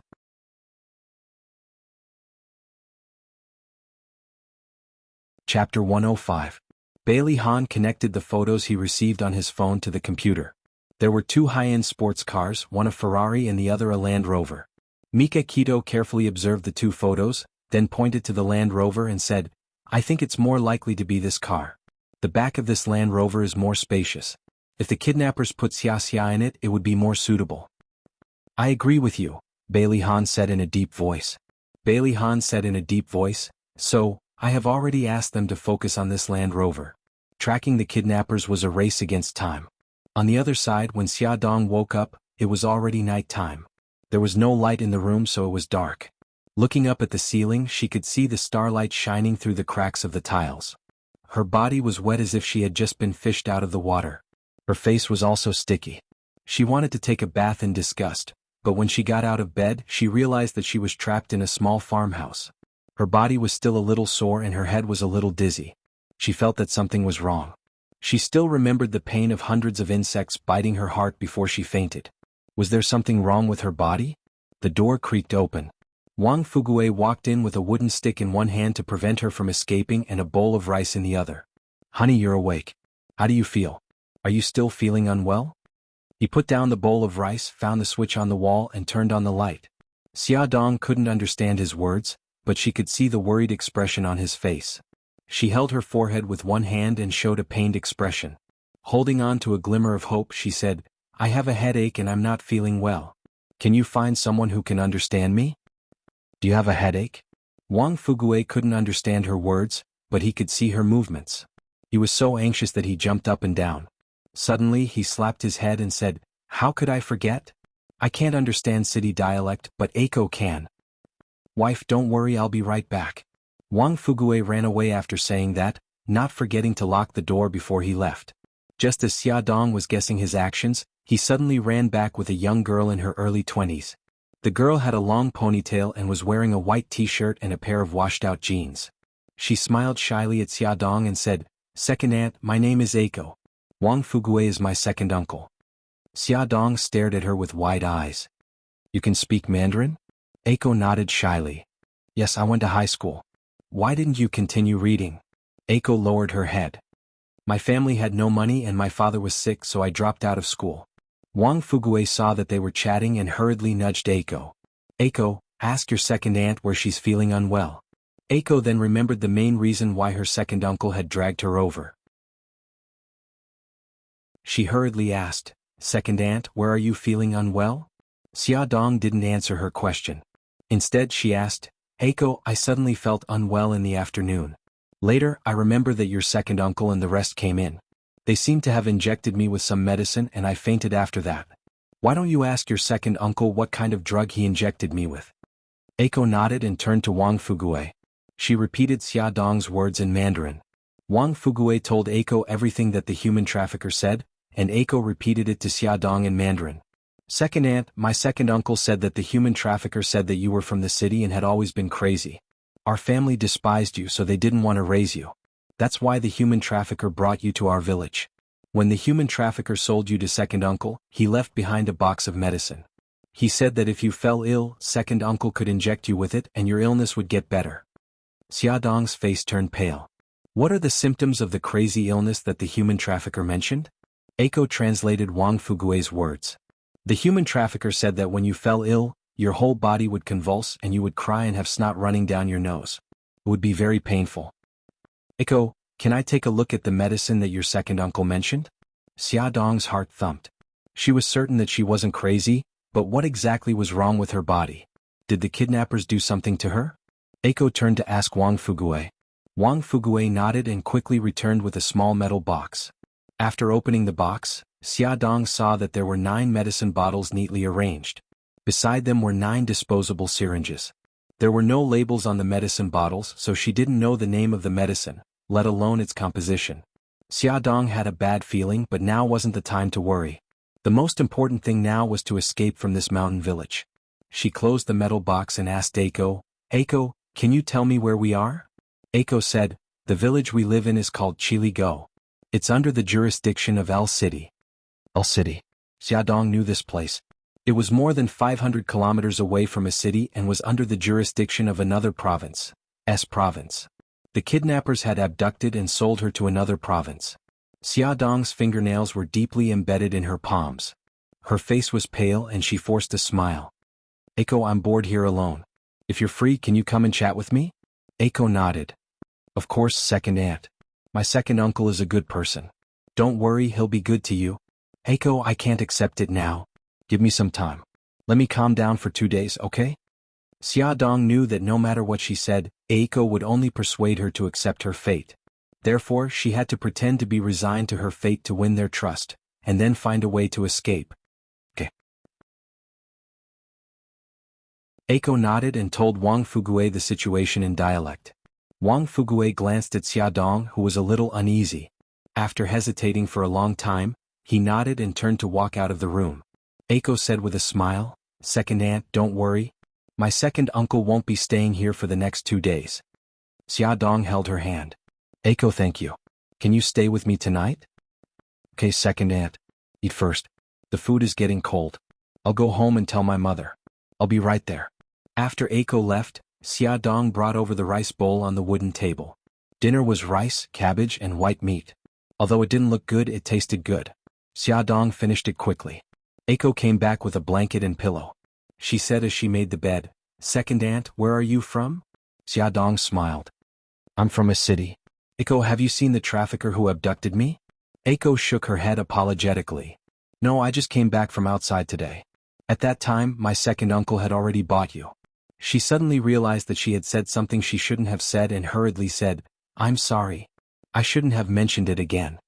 Xiaodong smiled bitterly. It's okay. I've already accepted it. Eiko, you're not in the village right now? What are you doing outside? Eiko smiled shyly. I haven't even graduated from high school. What else can I do? I'm working in a restaurant in a city. If it weren't for my father's illness, I might still be working in the restaurant. Xiaodong pointed at her jeans pocket and smiled. When you were making the bed just now, I saw the English vocabulary card in your butt pocket. I can see that you're a hard-working person. Eiko, believe me. One day you'll realize your dream. Eiko blushed in embarrassment. They all laughed at me for not knowing myself. Second aunt, you're the first person to encourage me. Xiaodong blinked. How can a swallow know the ambition of a swan? The people who laugh at you don't have dreams, so they're jealous of you who have dreams. Eiko chuckled. She tilted her head and looked at her. She mustered up her courage and asked, Second aunt, I think you know a lot of things. How did you get that kind of illness? Did your family really abandon you? Xiaodong looked into her eyes and said seriously, Eiko, if I told you that I'm not sick, that my family didn't abandon me, and that I was kidnapped and sold to 7 Mile Gully, would you believe me? Eiko was shocked. She avoided her gaze in a panic. No, I don't know. Xiaodong reached out and held her shoulders. She forced her to look into her eyes and said slowly, Eiko, don't call me second aunt. My name is Xiaodong. I'm from City A, and I'm the editor-in-chief of Charm magazine. Eiko's eyes shone with disbelief. She asked in a daze, You're really the editor-in-chief of Charm magazine? Xiaodong nodded solemnly. It's the real deal. Eiko murmured, I watch TV. I heard that the donation for Yutong Elementary School was initiated by the editor-in-chief of Charm magazine. Was it you? Xia Dong's eyes lit up. Was me. You know about this event too? Eiko nodded fiercely, her face full of admiration. You don't know how successful that event was. Even many of our restaurant's employees donated. I also donated. At that time I really admired you. I didn't expect to see you one day. In this way I didn't expect to see you either. Xia Dong smiled bitterly. Eiko grabbed her hand. Second aunt, oh no, Chief Editor Xia, were you really kidnapped? Xia Dong nodded and told her what happened that night in detail. Finally, she looked into her eyes and said seriously, Eiko, can you help me? Eiko bit her lip. You want me to help you escape? That's right. Will you help me? Xia Dong looked at her eagerly. No, you can't. Yingzi pushed her hand away in panic. She was about to cry. Chief Editor Xia, I like you very much and I admire you very much. But, I'm sorry I can't help you. Why can't you help me? Can you tell me the reason? Because second uncle is my family's benefactor. Eiko's eyes were red and her voice was choked with sobs. When I was in high school my father fell seriously ill. In order to treat him, I dropped out of school and went to work, but the money I earned was not enough. It was second uncle who took out the money he used to get a wife to treat my father's illness. If he didn't do that, he wouldn't have been single for so long. Chief Editor Xia, you were bought by second uncle with the money of 2 white pigs. If I help you escape, then second uncle will really lose everything. Eiko, listen to me. Xia Dong looked at her and said seriously, I won't let your second uncle's money go to waste. I can introduce him to jobs so that he can earn more money to get a wife. I can also introduce you to jobs to treat your father's illness. If you want to continue studying, I can arrange for you to continue studying. Believe me, even if I escape, I won't let you suffer. I will change your living conditions. But. Eiko stammered, not knowing what to say. But what? You don't believe me? Add Songshu 566.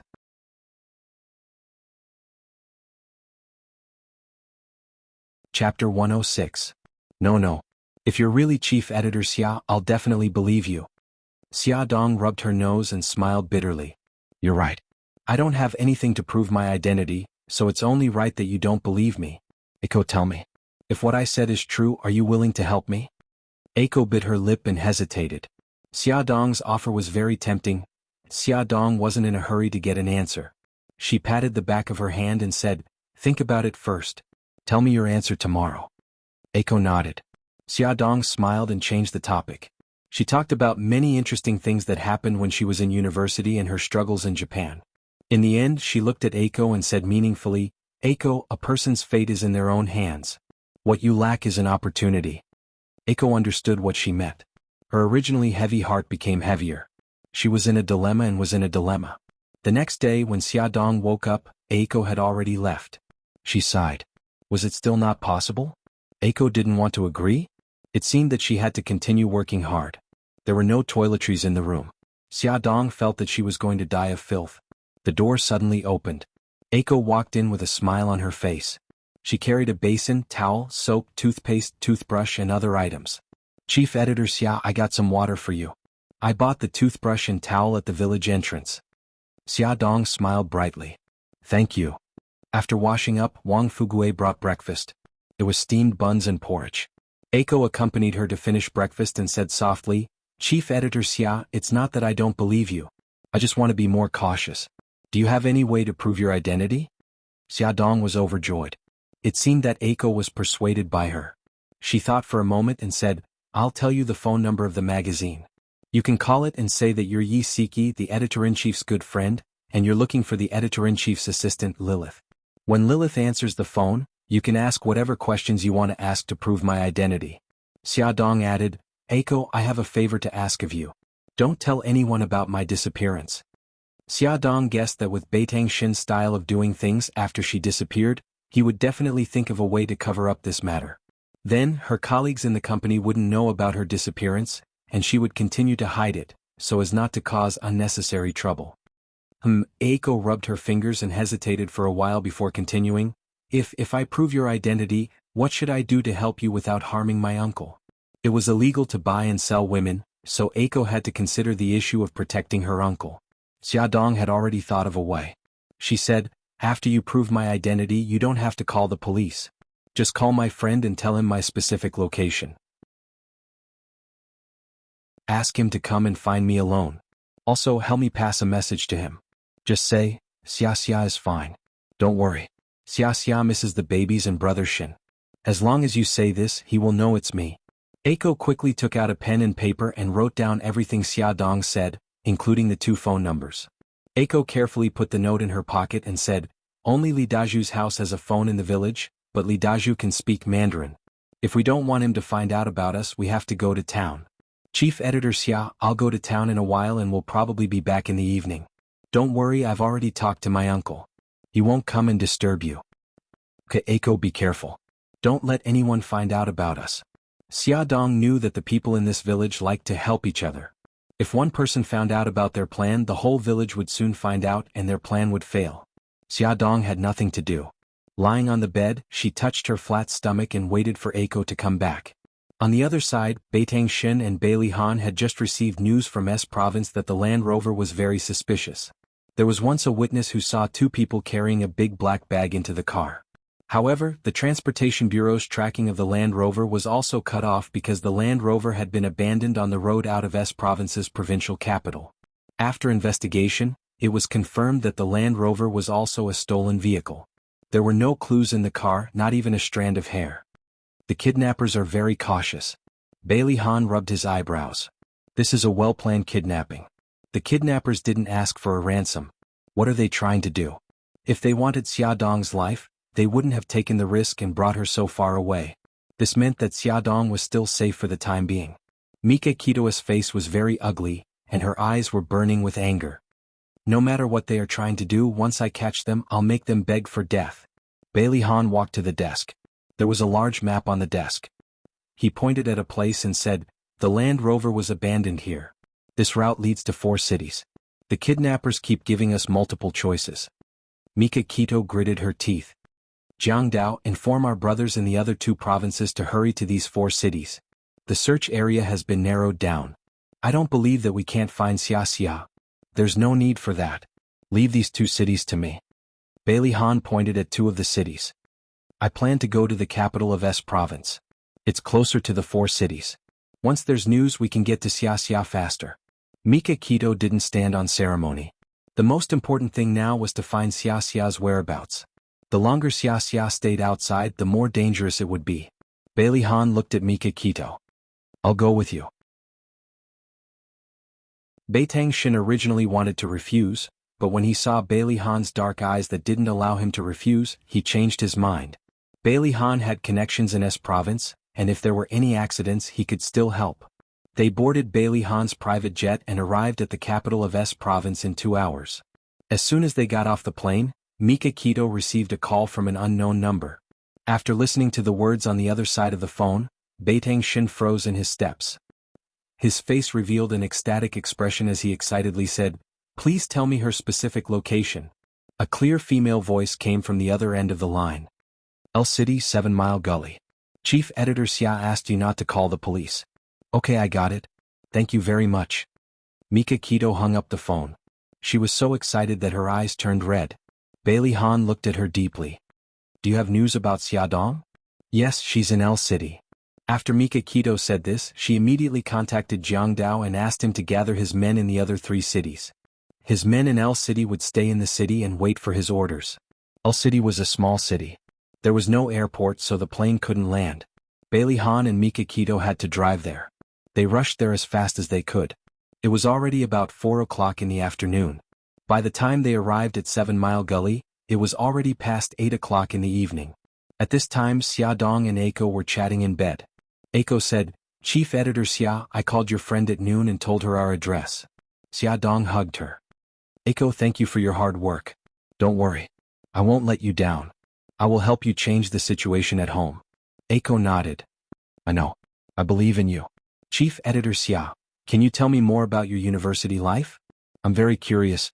Okay. Xia Dong smiled and told her about her university life. She listened carefully, her eyes shining with envy and longing. After an unknown period of time, Xia Dong began to feel uncomfortable. What happened yesterday afternoon happened again. Her whole body was itchy and painful. She clenched her teeth and tried to control it, but she couldn't. Her body began to tremble, and her hands and feet trembled like a patient suffering from epilepsy. Eiko was shocked. Chief Editor Xia, what's wrong? Where do you feel uncomfortable? I feel so uncomfortable. Xia Dong groaned in pain. Her eyes and nose began to secrete liquid again. She felt so uncomfortable that she wanted to bang her head against the wall. She clasped her fingers tightly on the bedboard to prevent herself from rolling around and hurting the child. Chief Editor Xia, don't scare me. What's wrong with you? Eiko looked at her uncomfortable face and didn't know what to do. She could only help her hold her body down and stop her from moving around. Ing Z, find a rope, tie me up. Xia Dong couldn't hold on any longer. Her vision began to blur, but her mind was still clear. She wanted to protect the child.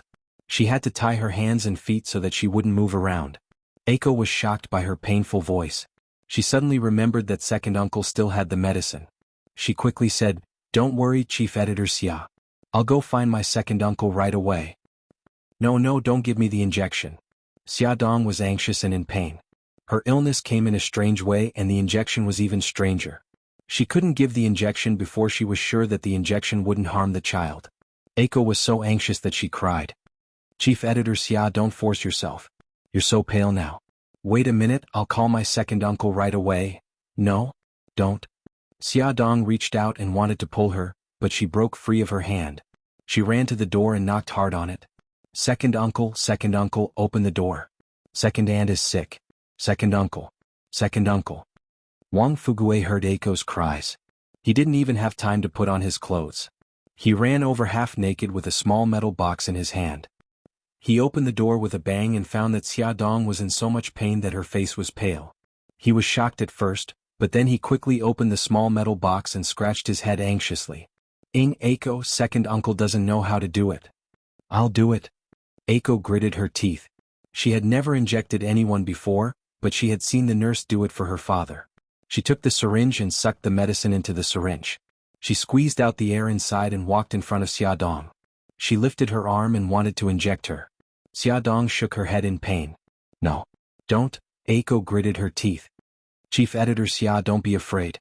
It'll be over soon. She lifted her arm and slowly pressed the syringe down.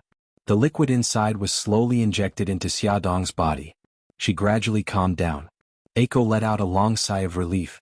Just as her heart returned to her stomach, Xia Dong suddenly started laughing. She closed her eyes and had a happy expression on her face. She laughed very loudly and shouted, Fly. Chief Editor Xia, what's wrong? Are you okay? Eiko quickly put down the syringe and went forward to shake her arm. At this moment, the sound of hurried footsteps was heard. In the next second, the door was kicked open. Two tall men strode in, followed by several men in black suits. Ad Hongcha 866.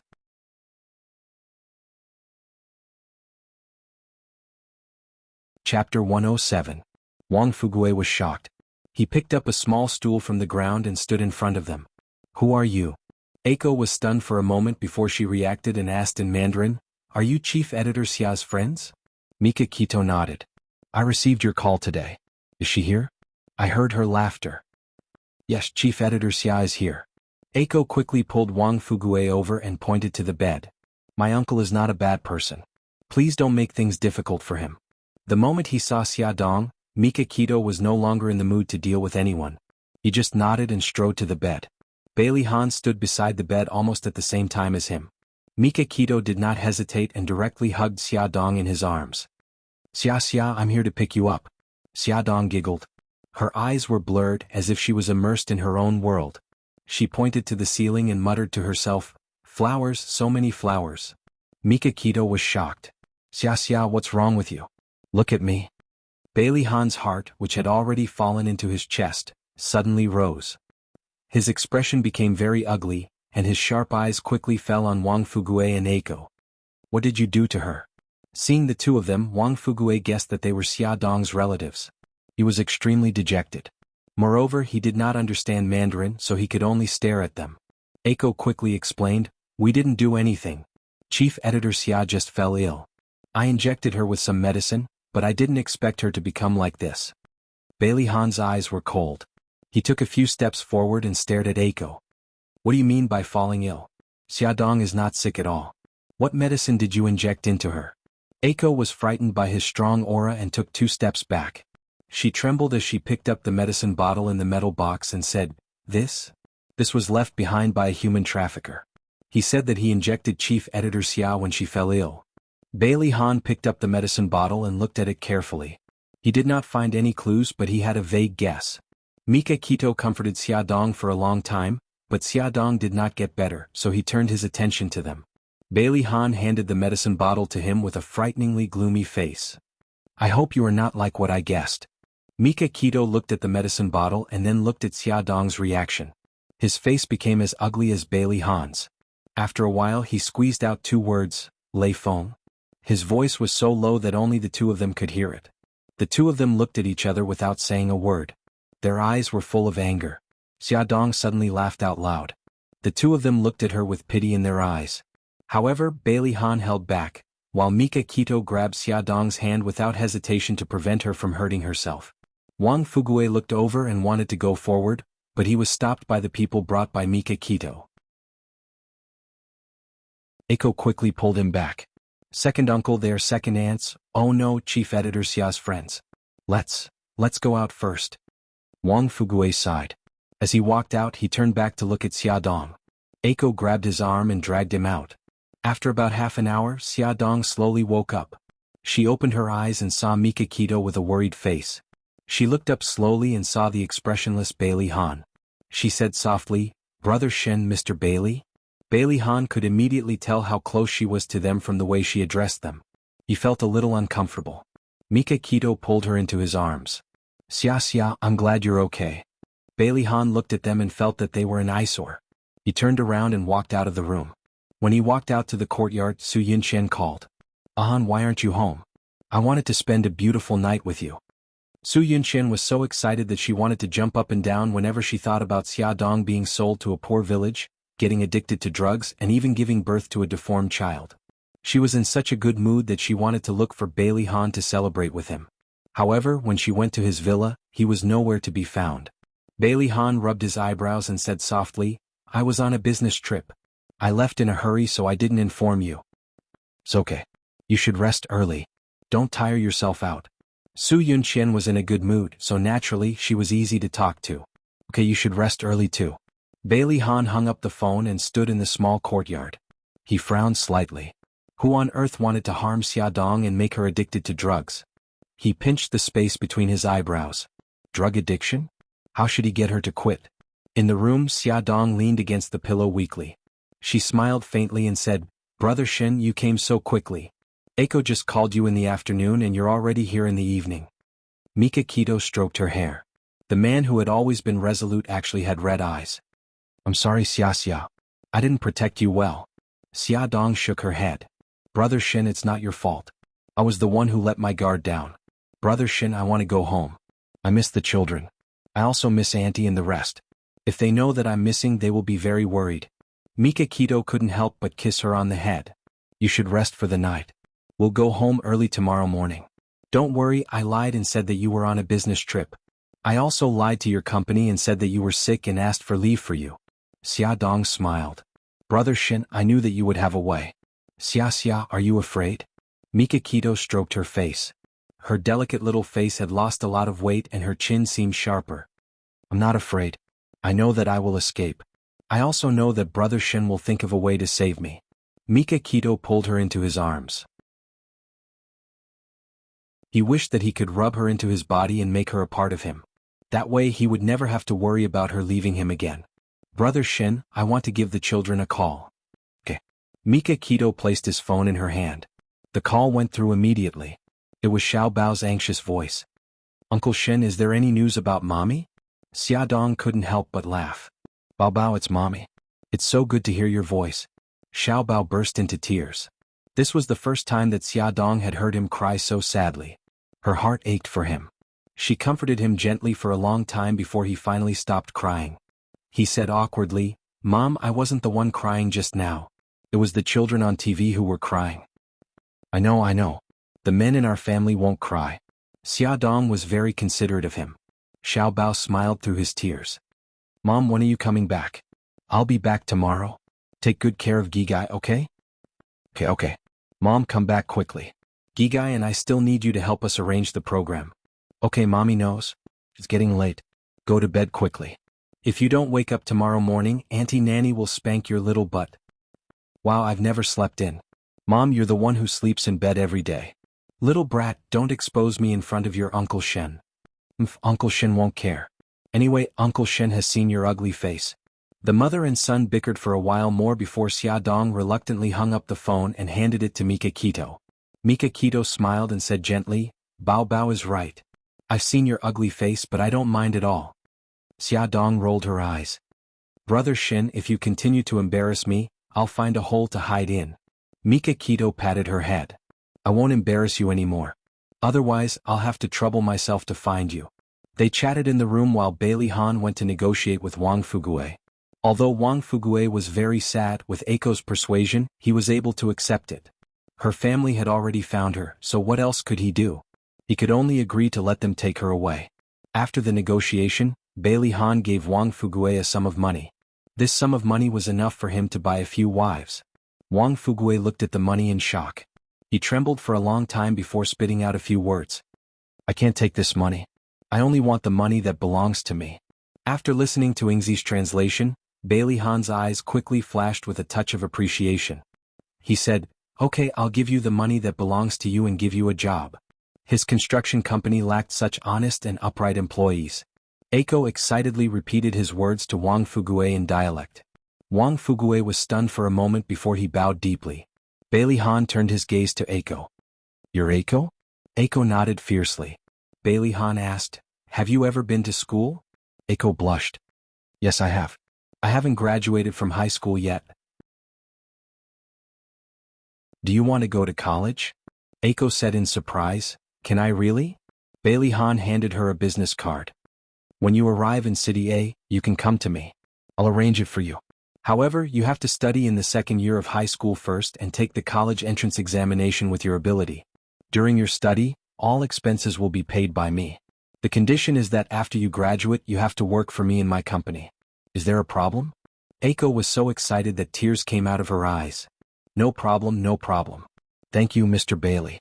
Bailey Han's face was expressionless. You don't have to thank me.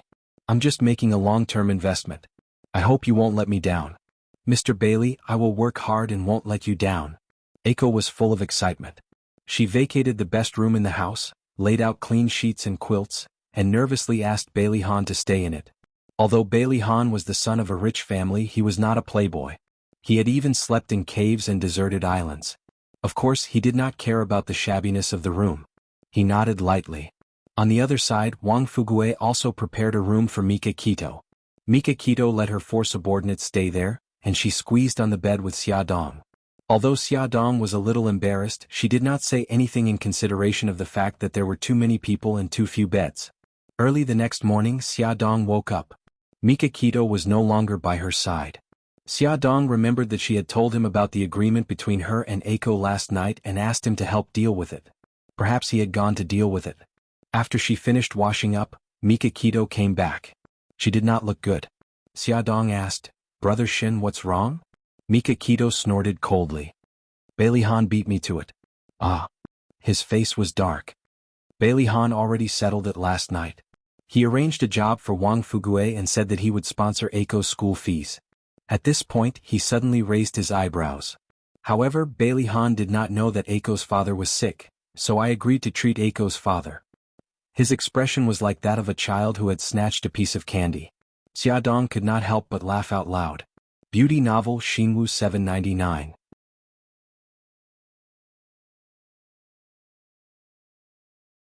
Chapter 108. After breakfast they set off. Eiko and Wang Fugue came out to see them off. Granny Fang did not appear, probably because she did not want to see Xia Dong, her daughter-in-law, suddenly fly away. Eiko held Xia Dong's hand reluctantly. Xia Dong smiled and said, Eiko, remember to look for me when you arrive in a city. Okay, Chief Editor Xia, I will definitely look for you. Don't call me Chief Editor Xia anymore. Call me Xia Dong. Xia Dong said a string of numbers and said, This is my phone number. You are welcome to call me anytime. Eiko smiled happily. Okay, Xia Dong. Xia Dong got into Mika Kito's car. Just as they were about to leave, Wang Fugue suddenly rushed over with a small metal box and said, Medicine, medicine. Xia Dong saw the metal box in his hand. She was about to say that she was not sick and did not need those things, but then she remembered that she was inexplicably uncomfortable, so she took the metal box and smiled. Thank you.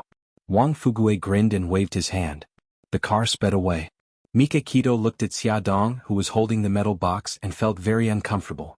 After hesitating for a long time, he asked, Xia, do you know what medicine this is? Xia Dong shook her head and did not hide anything from him. She told him about the changes in her body and the wonderful feeling after the injection. He suddenly grabbed her hand tightly. His eyes were dark and deep, like the sea before a storm.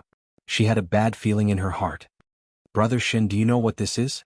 Mika Kito held her hand tightly and did not say a word, but his expression said everything. Brother Shin, I want to know the truth. Mika Kito held her shoulder. Xia, before I tell you, promise me that you have to stay calm, even if it's for the sake of the child. I will. I can take it. He said word by word, if I'm not wrong, this is drugs. The word drug hit Xia Dong hard in the chest, but she tried hard to remind herself not to be agitated, to be calm. She clenched her fists tightly. Her primary concern was the child. Brother Shin, I heard that drug addicts give birth to deformed children. I've been injected with drugs at least twice. Will I also give birth to a deformed child? Mika Kito hugged her tightly. No, it won't happen. It won't happen.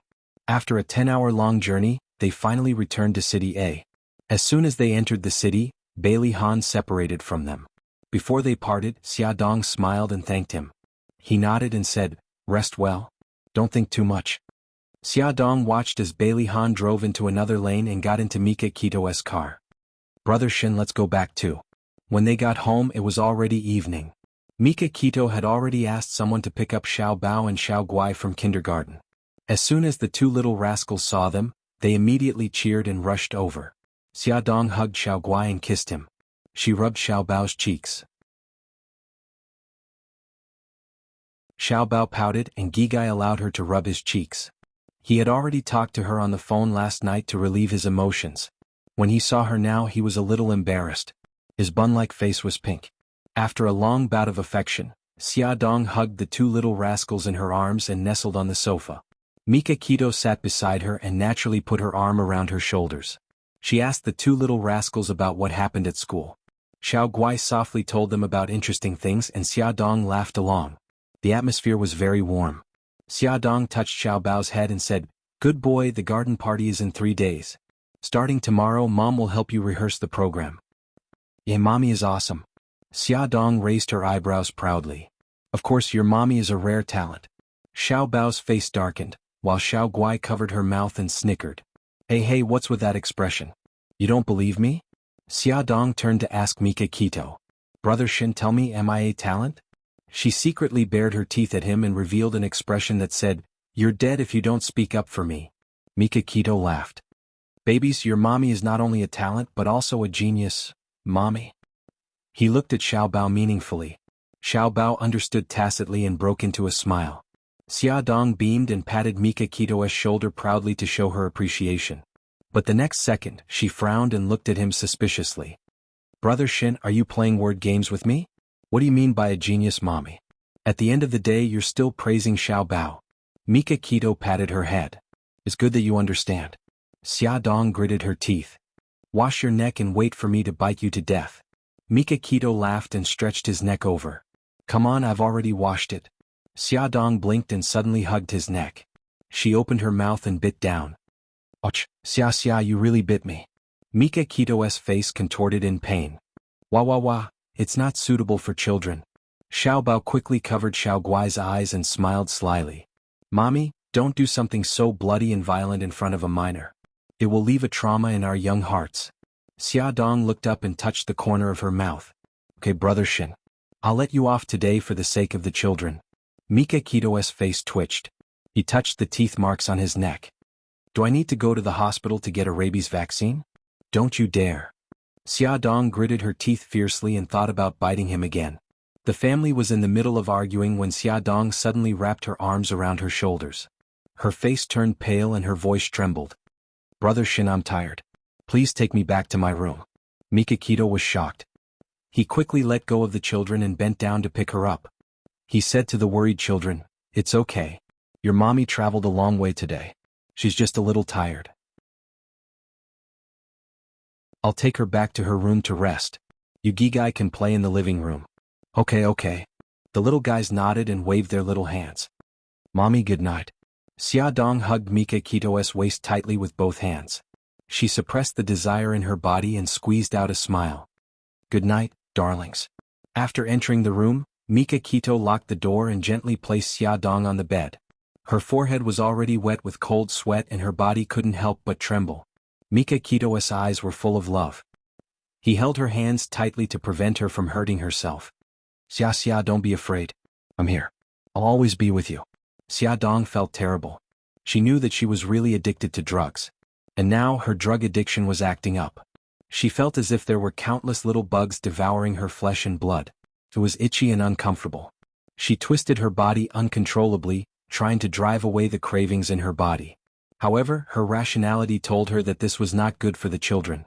She shook her head in pain and said in a trembling voice, Brother Shin, I feel terrible. Get me a rope. Tie me up. Mika Kito's pupils constricted and shone with a painful light. He gritted his teeth, got up abruptly and said in a hoarse voice, Xia, hang in there. I'll go get a rope. Xia Dong nodded with difficulty. Mika Kito walked out of the room and went to the living room to look for a rope. Fortunately, the children had already gone back to their rooms to rest. No one noticed his abnormality. He looked sullen as he rummaged through the items, anxiously looking for a rope. Finally, he found a bundle of rope in a cupboard. He strode towards Xia Dong's room. Just then the doorbell rang. His face darkened and he strode to the door. Through the video he saw Bailey Han standing outside the door. He frowned. Why is Bailey Han here? Mika Kito opened the door.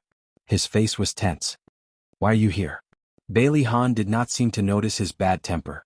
He glanced at the rope in his hand and said calmly, I have a friend who's a chemistry professor. He can help you analyze the composition of the drugs. On the way home, Bailey Han remembered this matter. He hesitated for a moment before he turned the car around and came here. Mika Kito immediately reacted.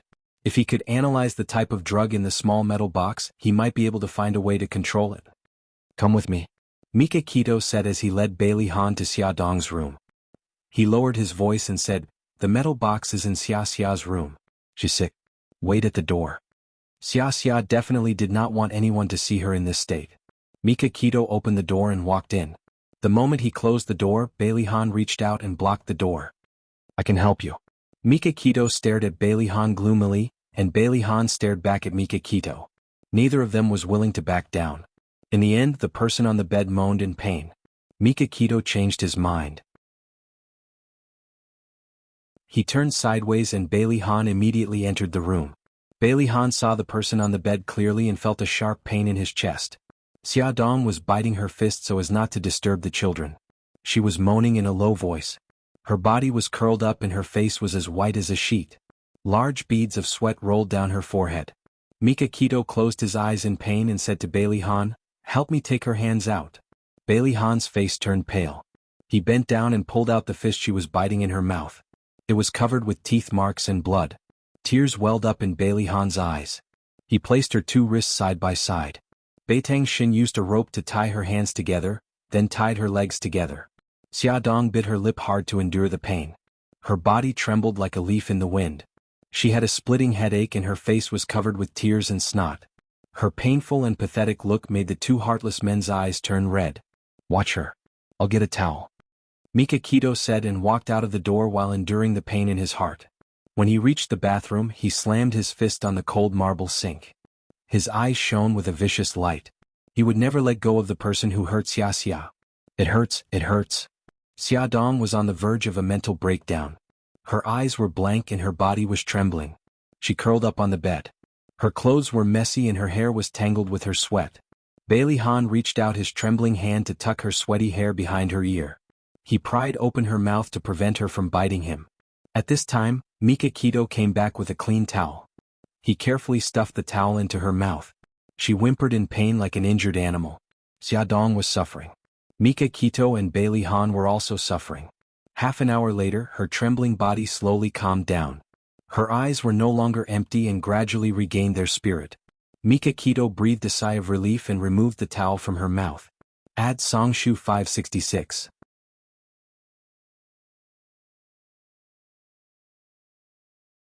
Chapter 109. Bailey Han's body was tense. He had been in a state of high tension. When he let out a sigh of relief, he realized that his muscles were sore. He untied the ropes around her wrists and legs.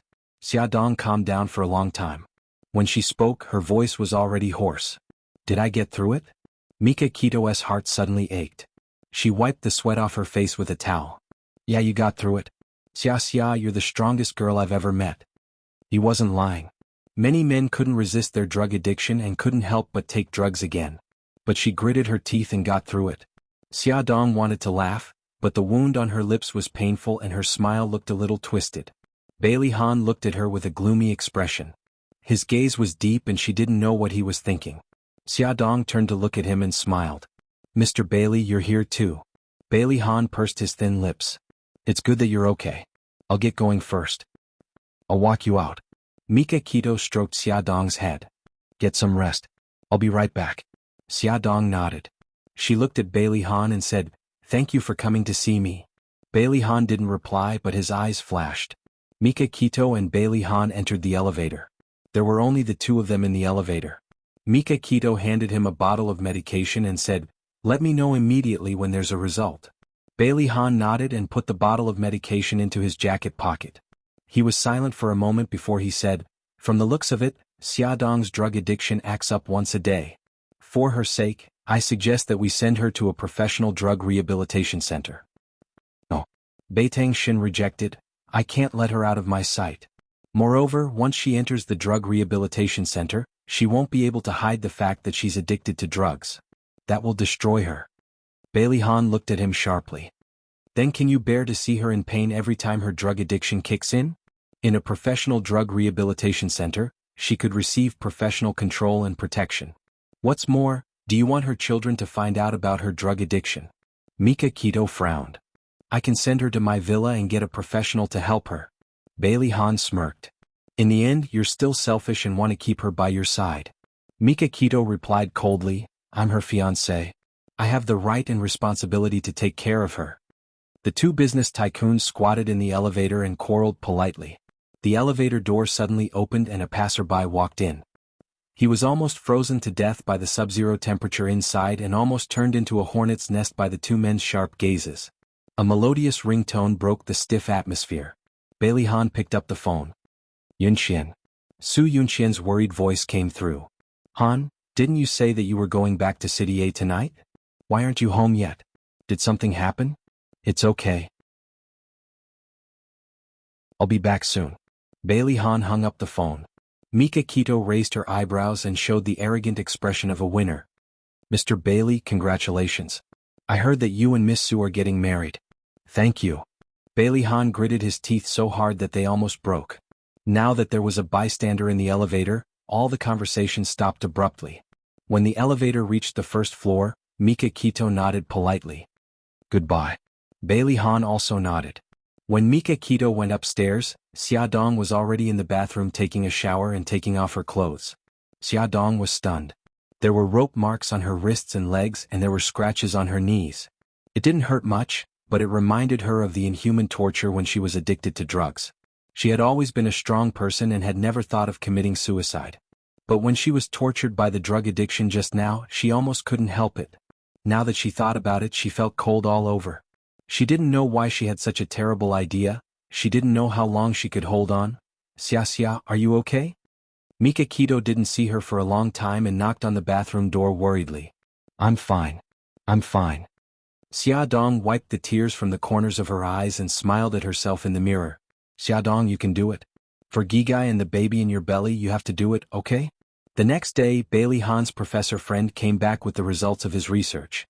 The drug in the bottle was a drug that didn't exist on the market yet. It was 10 times stronger than heroin, and it only took 2 injections to become addicted. The scariest thing was that the addicted person would have a relapse every 24 hours. If they wanted to quit, they would have to endure it for a month. Mika Kito didn't want Bailey Han to know about Xiaodong's pregnancy, so she went behind his back to consult with a specialist about the drug's effect on pregnant women. The specialist said that the drug would have a certain effect on the child, and it might affect the child's brain development. But if the number of injections was low, it might not necessarily. Xiaodong anxiously went for a pregnancy test. Lin Shihao said the child was still too young, so there were some effects that couldn't be seen. So he couldn't give a definite answer. Ever since he met Xia Dong and her son at the food street, Xia Jinxing would secretly go to the hospital every day after work. He would find a chance to peek at Xiao Guai from afar. After Xiao Guai was discharged from the hospital, he parked his car outside Imperial Kindergarten and peeked at Xiao Bao after school. Every time he saw him waving goodbye to the other children, he wanted to run up to him, hug him and hear him call him grandpa. What Xia Jinxing didn't know was that Mika Kito had already noticed his peeking at the children. Because he was Xia Dong's father, Mika Kito tacitly allowed him to do so. But as soon as he tried to get involved in Xia Dong's life, Mika Kito firmly stopped him and got someone to stop him from following her. Xia Jinxing also didn't know that his every move was being watched by his other daughter, Su Xingchen. Su Xingchen hired a private investigator to follow Xia Jinxing. In the process, she discovered that Su Yunqian had already made her move. Mika Kito announced to the public that Xia Dong was sick at home. But Su Xingchen bribed Xia Dong's nanny and found out that she wasn't at home at all. Su Xingchen was also the first to find out about Xia Dong's drug addiction. She smiled happily and muttered to herself, "Cousin, I didn't expect you to be so cruel. But I like it. Let me, your cousin, help you once more." Xia Dong went to work as usual during the day. But every night she had to endure the torture of her drug addiction. In order not to be discovered by the children, she would find an excuse to leave home every day before the drug addiction kicked in. She would go to Mika Kito's villa and endure the pain for half an hour. Because the drug she was injected with was too strong, even the existing antidotes on the market couldn't suppress it. She could only rely on her own willpower to resist. Mika Kito urgently contacted Japan and asked them to develop an antidote. Bailey Han was also trying to think of a solution. But developing an antidote required time and couldn't be completed in a day or two. 1 day, 2 days, Xia Dong endured it. As time passed, the pain of the drug addiction also multiplied. In the villa, in an empty room, her hands and feet were tied as she painfully lay on the soft mattress. A professional was sweating profusely as he encouraged her. Bailey Han and Mika Kito stood on either side of her bed with their hearts hanging in their throats. They held her down as she writhed non-stop. The soft rod in her mouth to prevent her from biting her tongue fell out during her struggle. Her shrill and painful screams immediately filled the room. She shook her head and her eyes lost focus. She wailed, "I feel so bad, so bad. I beg you, please give it to me." Her rationality finally collapsed. Mika Kito hugged her tightly. Xia, look at me. You can do it. Hang in there. You have 10 more minutes. You can do it. Boo. I can't. I feel so bad." Tears streamed down her face. Her limbs twitched and even breathing became difficult. "No, Xia, you can do it. Listen to me. You're the strongest." Mika Kito held her face and looked firmly into her dazed eyes. Xia, don't be afraid. I'll always be with you. Hang in there. It'll be over soon." She burst into tears and shook her head frantically. "Kill me. Boo. Kill me. I can't take it anymore." Bailey Han felt a sudden pain in his heart. He could no longer maintain his composure and rationality. He forcefully restrained her legs that were kicking wildly and said in a hoarse voice, "Xiaodong, hold on. Even if it's for the sake of the child, you have to hold on. Don't tell me you want Xiao Bao and Xiao Guai to become orphans? Children. These 2 words finally hit Xia Dong's heart. Her dazed eyes finally regained a trace of clarity. She gritted her teeth and whispered over and over again, Children. Slowly, she regained a trace of rationality. She gritted her teeth and held on. Tears streamed down her face. Children. She had to protect the babies in her belly. She had to save Gigai. She had to be strong. 10 minutes finally passed. Everyone breathed a sigh of relief. Bailey Han and Mika Kito were drenched. Xia Dong felt as if she had just been fished out of the water. After a high degree of exhaustion, her whole body was sore and weak. She was so tired that she didn't want to move at all. However, she was still worried about the children at home. "Brother Shin, take me home. I don't want the children to be suspicious." Her voice was full of exhaustion. "Lie down for a while and then clean up." Mika Kito instructed the servant to bring a set of clean clothes and put it on her bed. "It's okay. I'll go wash up now." Xia Dong got out of bed with his help. The maid wanted to help her take a bath, but she refused. Bailey Han watched her enter the bathroom and said to Mika Kito, "Since she's fine now, I should go. As for the antidote, it will probably take another 2 or 3 days." Mika Kito's face was pale. There's news from Japan. It will take at least 3 more days. Bailey Han glanced in the direction of the bathroom. His eyes were full of worry. This time she was on the verge of breaking down. Could she hold on for another 3 days? Bailey Han returned to the villa. Su Yunqian was already waiting for him in his room. She smiled and kissed him on the cheek. "Han, why are you back so late?" He looked tired. "Something came up at the company." Su Yunqian's eyes flashed. "Actually, I just called your secretary. She said that you weren't at the company." Bailey Han's eyes suddenly narrowed. He stared at her. "Yunqian, you know that I don't like people playing tricks on me." Su Yunqian leaned into his arms and said faintly, "Han, I'm just worried about you. I'm afraid that you'll be seduced by another woman." Beauty novel Hongcha 866.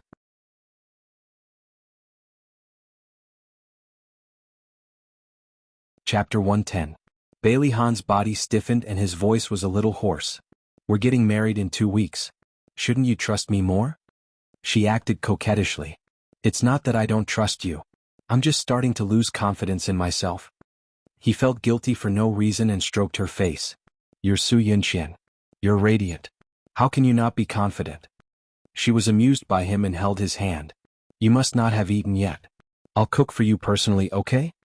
Don't trouble yourself. Just let the servants do it." She acted like a little woman and said coquettishly, "No, I want to cook for you. All right, I really don't know what to do with you." Bailey Han put his arm around her shoulders and walked downstairs. Su Yunqian looked at his handsome side profile and smiled. She didn't know how to handle men in the past, and that was why she stumbled in front of Xia Dong. She wasn't so foolish now. She knew when to show weakness and when to act coquettishly. Su Yunqian was wearing a spaghetti strap dress and an apron. Her hair was tied up on top of her head. She was busy in the kitchen, but her movements were noble and elegant. There was a different kind of charm to her. If it was the Bailey Han of the past, he would definitely be attracted to her at this moment. But now he was thinking about Xia Dong and didn't pay attention to her at all. It wasn't until she brought out 3 dishes and a soup that he came back to his senses and smiled. "Looks, smells, and tastes good." When Su Yunqian was in the kitchen, she noticed that he was absent-minded. She was a little unhappy, but when she saw him eating with relish, her mood improved a little. She supported her cheek with one hand and smiled. "Han, let's go to Greece for our honeymoon, okay?" Bailey Han said, "As long as you like it." "You're so nice." She leaned over and kissed him on the cheek. Bailey Han's lips curved, but he didn't say anything. She smiled and said, "Han, Xiaoyi's school is holding a garden party tomorrow. Shall we go together?" Bailey Han had only mentioned the garden party to Xiaoyi once. He didn't expect her to remember it. His eyes were filled with tenderness as he said softly, "Of course. The garden party starts at 2 in the afternoon and lasts until 6. Do you have time?" She winked playfully. "Of course, I've already arranged it. I'm looking forward to Xiaoyi's performance." At the mention of his son, Bailey Han also laughed. "Speaking of which, even I don't know what program he will prepare." She smiled and said, "It'll definitely be exciting." Bailey Han did not hide the pride on his face. "That's right. Xiaoyi is my son." Although Su Yunqian was smiling, there was a flash of unhappiness in her eyes. She hugged his arm and said, "Han, are you full? Let's go upstairs and rest." Han liked Xiaoyi so much. She had to give birth to a child of her own as soon as possible. Bailey Han walked out of the bathroom and saw Su Yunqian lying on the bed in sexy pajamas, looking at him with gentle eyes. He lay down beside her and stroked her hair. "You're tired too. Rest early." Su Yunqian was very dissatisfied. How could he so calmly ask such a seductive and sexy woman to rest early when she was lying beside him? Her proud softness rubbed against his chest, hinting at him. He kissed her forehead and said, "Yunqian, I want to wait until the day we get married." Su Yunqian turned around angrily and ignored him. Annoying. She had never seen such an unromantic man. Bailey Han pinched the space between his eyebrows. He didn't know if it was because he had been too tired recently, but he actually didn't have that kind of interest. Imperial Kindergarten's annual garden party was about to begin. The garden party was actually an activity for the school to inspect the children's homework for the whole semester. It was also a way to strengthen the bond between the children and their parents. From the school gate to the teaching building, there were many small stalls arranged in 2 rows. They were all prepared by the children of each class. There were calligraphy and painting displays, handicrafts displays, and all kinds of toys displays. Parents held their children's hands and walked along the road. From time to time, they would stop to look for their children's creations. Laughter and laughter were intertwined. Xiaodong held Xiao Guai's hand. Just as they walked through the school gate, Xiao Bao rushed over like a cannonball with an excited smile on his little face. "Mom Gigai, you're here." "Brother, brother," Xiao Guai immediately abandoned her mother and threw herself into her brother's arms. She couldn't help but look around. "Brother, where's Brother Yi?" Xiao Bao gently tapped her forehead with his finger. "Little love-struck fool, are you here to see me or your brother Yi?" Xiao Guai blinked her big eyes. "Of course I'm here to see brother." There was still Brother Yi. Xiao Bao tiptoed and looked in the direction of the school gate. His little face was filled with disappointment. "Mom, why didn't Uncle Shen come?" "Your Uncle Shen is in a meeting, but he just told me to film your performance on stage." Xiaodong patted the SLR camera on her shoulder. "Also, he said that he'll come and take us home." Only then did Xiao Bao reveal a satisfied smile. Xiaodong patted his head. "Let's go quickly. There will be more and more people later." She was worried that Xiao Guai would be squeezed by too many people. "Oh, my dear son, did you draw this?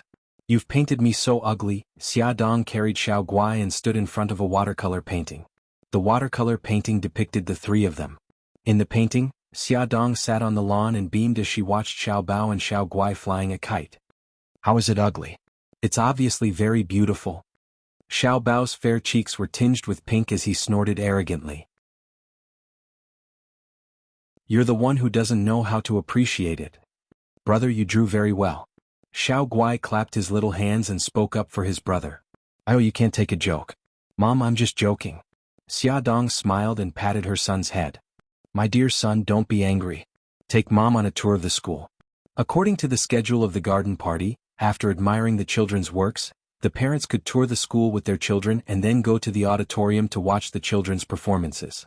Before leaving, Xiaodong glanced at the work next to her son's painting and a trace of sadness flashed across her eyes. After they left the exhibition area, Bailey Han and the other two walked over. Su Yunxian held Bailey Yi's little hand and walked on the right while Bailey Han walked on the left. They looked as harmonious as a family of three. But in reality, Bailey Yi couldn't wait to shake off Su Yunxian's hand. "Hateful woman, humph humph." Su Yunxian pointed at a painting and exclaimed happily, "Han, look, is that Xiao Yi's painting? It's so beautiful." Bailey Han also saw the oil painting signed Bailey Yi. It was a scene of him and little Wingzy catching butterflies by the riverbank.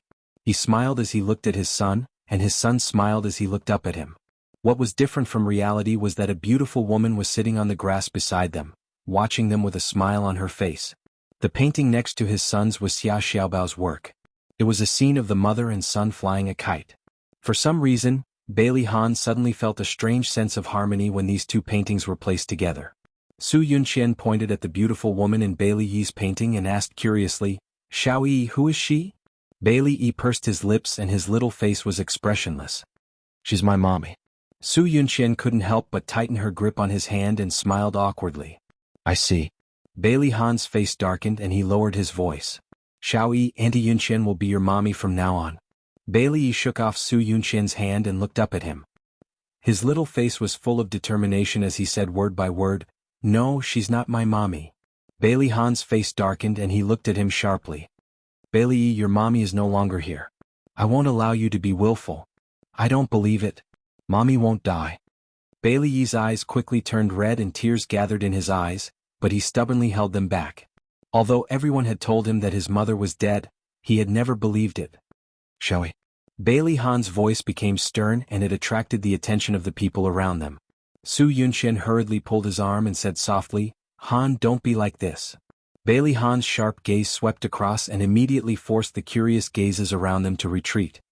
He took a deep breath to suppress his anger and said coldly, "Let's go to the auditorium." Bailey Yi's little face darkened and he followed behind them. The auditorium was beautifully decorated. The children's seats were arranged in the front and the parents' seats were arranged in the back. Xiaodong sat by the aisle and occasionally looked back. From afar, she saw Bailey Han and Su Yunxian walking in hand. Walking beside them was Bailey Yi. Bailey Yi seemed unhappy. His little face was dark and there was no smile at all. It was exactly the same as Bailey Han's cold face. Xiaodong bit her lip and turned her head away from them. She didn't expect them to sit in the row behind her. She could clearly hear Su Yunxian's voice. "Xiao Yi, your performance is the third." I'll send you backstage to prepare, okay? Bailey Yi replied stiffly, no need. I can go by myself. Bailey Han was still angry. When he heard his words he couldn't help but scold him. Bailey Yi, is this how I usually teach you? Where are your manners? Xia Dong's body stiffened. Bailey Han scolding his son was like a whip to her heart. Bailey Yi was silent for a few seconds before he said, I'm sorry. Su Yunxian said gently, forget it. The child didn't do it on purpose. Xiao Yi, be careful when you go backstage by yourself. Bailey Yi grunted and walked backstage with his short legs. When he passed by Xia Dong, she saw him biting his lip and his eyes shining. Her heart suddenly ached, and she almost couldn't help but throw herself at him and pull him into her embrace. Brother Yin Xiaoguai, who was sitting in the front row, saw Bailey Yi walking over and quickly waved her little hand. Brother Yi, Bailey Yi hadn't calmed down when he suddenly heard Xiaoguai calling him. He clenched his little fists and pretended not to see her. He walked straight past her and headed backstage. Sob sob. Brother Yi is ignoring me. I'm so sad. Xiaoguai rubbed her eyes. Xiao Bao, who loved his little sister very much, couldn't stand it anymore. He ran up to Bailey Yi, put his hands on his hips and glared at him angrily. Bailey Yi, what's with your attitude? My little sister is calling you. Didn't you hear her? Bailey Yi looked at him coldly. Get out of my way. I'm in a bad mood right now. Hurry up and respond to my little sister. Otherwise, I won't get out of your way.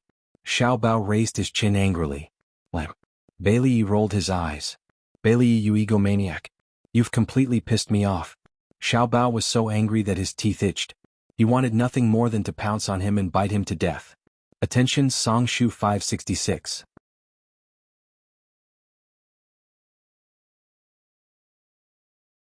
Chapter 111.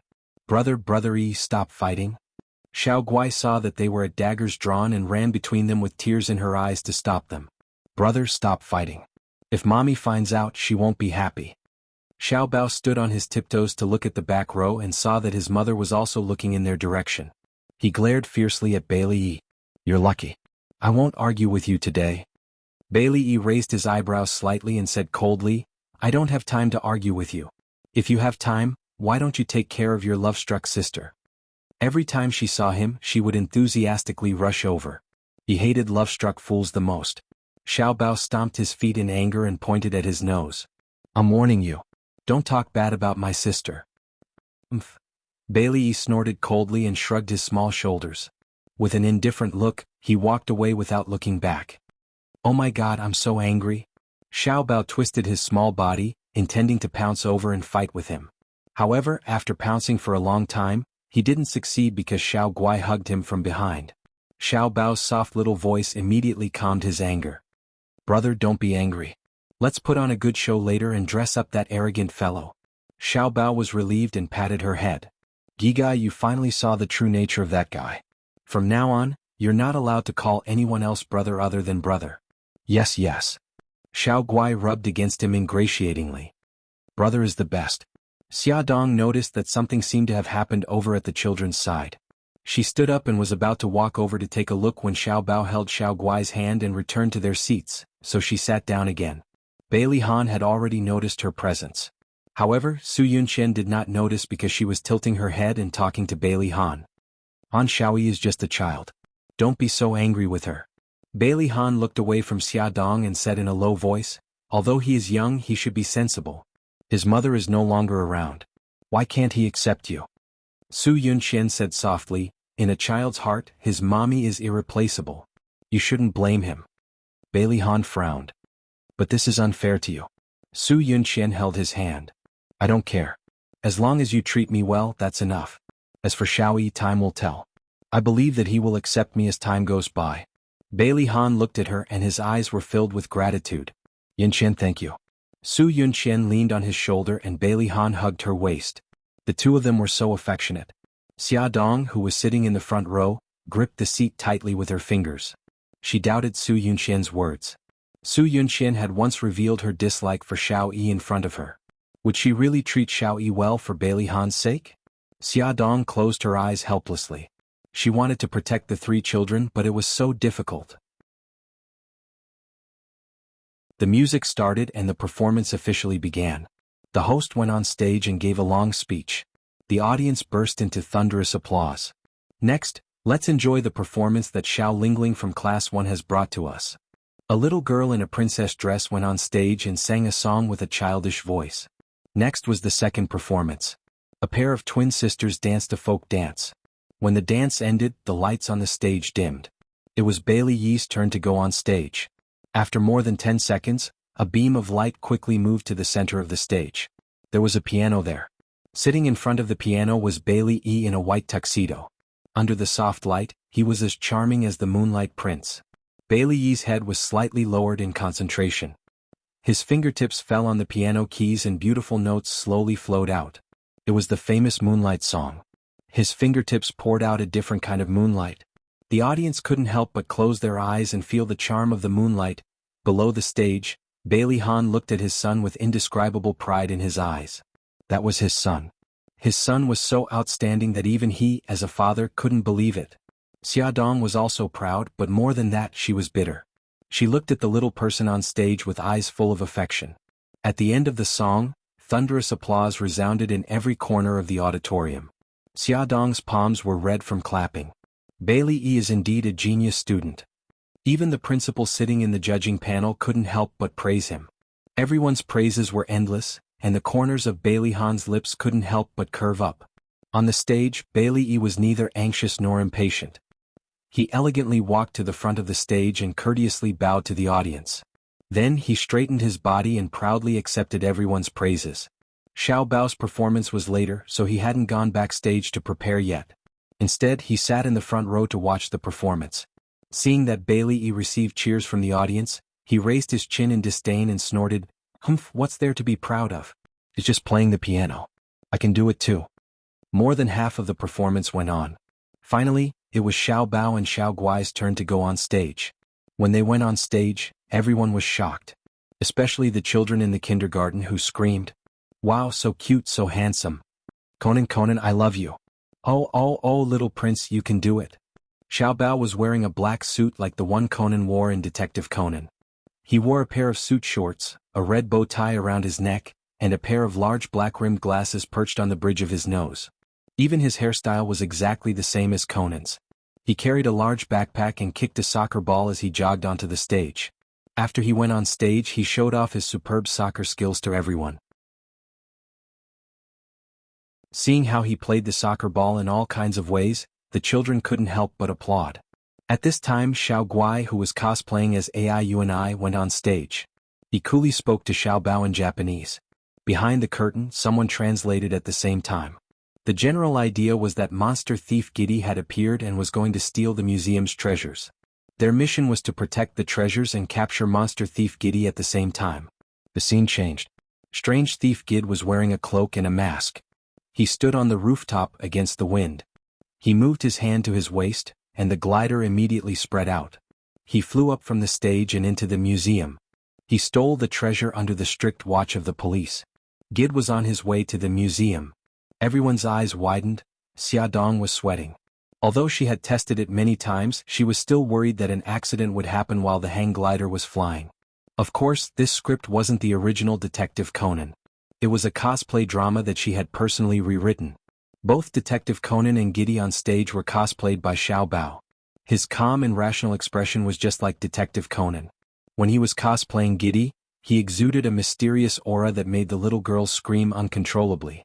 Before the show ended, Detective Conan held AI Yuanai's hand and sang the theme song of the anime in Japanese. The children's screams reached a peak. After the show ended, Xiao Bao and Xiao Guai's show had the highest number of votes and won first place. Bailey Yi won second place with a difference of 1 vote. Bailey Yi was in a terrible mood. Xiao Bao and Xiao Guai happily held the first place trophy and went to Xiaodong's seat to look for her. Xiaodong stood up and hugged them. Su Yunxian's beautiful eyes suddenly widened, and her whole body froze. Xiaodong. It was actually Xiaodong. Wasn't she sold to another province by an assassin? Why was she here? Su Yunxian was so angry that she was about to go crazy. Bailey Yi's face was cold as he hugged the trophy for second place and came back. Su Yunxian suppressed her anger and tried to smile. "Xiao Yi, your performance just now was great." Bailey Yi bit his lip and looked at the row of excited Xiao Bao and Xiao Guai in front of him. He was so depressed that he was about to cry. He didn't care about first place, but he was angry that Xiao Xiaobao had beaten him. Bailey Han seemed to know what he was thinking and patted his head. Victory and defeat are common in war. You lost this time, but learn from your experience and strive for victory next time. Okay. Bailey nodded heavily. Han, the performance is over. Let's go home. Su Yunqian felt uncomfortable every time she saw Xia Dong. She wanted to leave this place as soon as possible. They were about to leave the auditorium when they suddenly heard Xiao Guai's anxious voice. Mommy, what's wrong? Bailey Han suddenly turned around and saw Xia Dong holding Xiao Guai's hand with one hand and holding the back of the chair with the other. Her face was pale and her body was trembling slightly. He knew that something was wrong. Her drug addiction was acting up. Damn it, why did it act up 2 hours in advance? Xia Dong had calculated that the time would be just right after she sent the children home and rushed to Mika Kito's villa. However, she didn't expect the drug addiction to act up so early. When the children came back from receiving the award, she already felt that something was wrong. She resisted the urge to take them away, but she didn't expect Xiao Guai to discover that something was wrong. She quickly covered Xiao Guai's mouth and said in a low voice, "Mommy is fine. Mommy is just a little tired. Babies, let's go out quickly. Your Uncle Shin should be waiting at the school gate." Xiao Bao looked at her worriedly and held Xiao Guai's hand. "Mom, I'll hold Xiao Guai's hand and leave. Be careful." Xia Dong nodded. She endured the discomfort all over her body and led the children out. It was so uncomfortable that sweat broke out on her forehead and her legs were trembling. She tried to walk out in a normal posture, but her body was still out of control. When she reached the door, she staggered and almost fell. Fortunately, a pair of arms supported her firmly. "Thank you." She gritted her teeth and looked up. She was stunned. Bailey Han. Bailey Han's expression was very ugly. His hands were stiff as he supported her. "Han." Su Yunqian watched as Bailey Han rushed forward and supported Xia Dong just as she was about to fall. Bailey Han only glanced at Su Yunqian hesitantly before turning his attention to Xia Dong. "Why isn't Mika Kito with you? Damn it. How could Mika Kito let her go out alone? Didn't he know that she could be in danger at any time? No, it has nothing to do with him." The little addict in Xia Dong's body woke up and scratched at her heart and lungs. It was so uncomfortable that it was difficult for her to even breathe, but she still insisted on pushing him away. She staggered away. Xiao Bao and Xiao Guai watched in horror and reached out their little arms to support her legs. Bailey Han couldn't stand it anymore. He rushed forward and carried Xia Dong. Su Yunqian was shocked and took 2 steps back in disbelief. Bailey Han looked at Su Yunqian and said apologetically, "Yunqian, I'll take her back. You and Xiaoyi go home first. I'll explain it to you when I get home." Su Yunqian forced a smile and said, "Okay." Bailey Han looked at her deeply and carried Xia Dong away.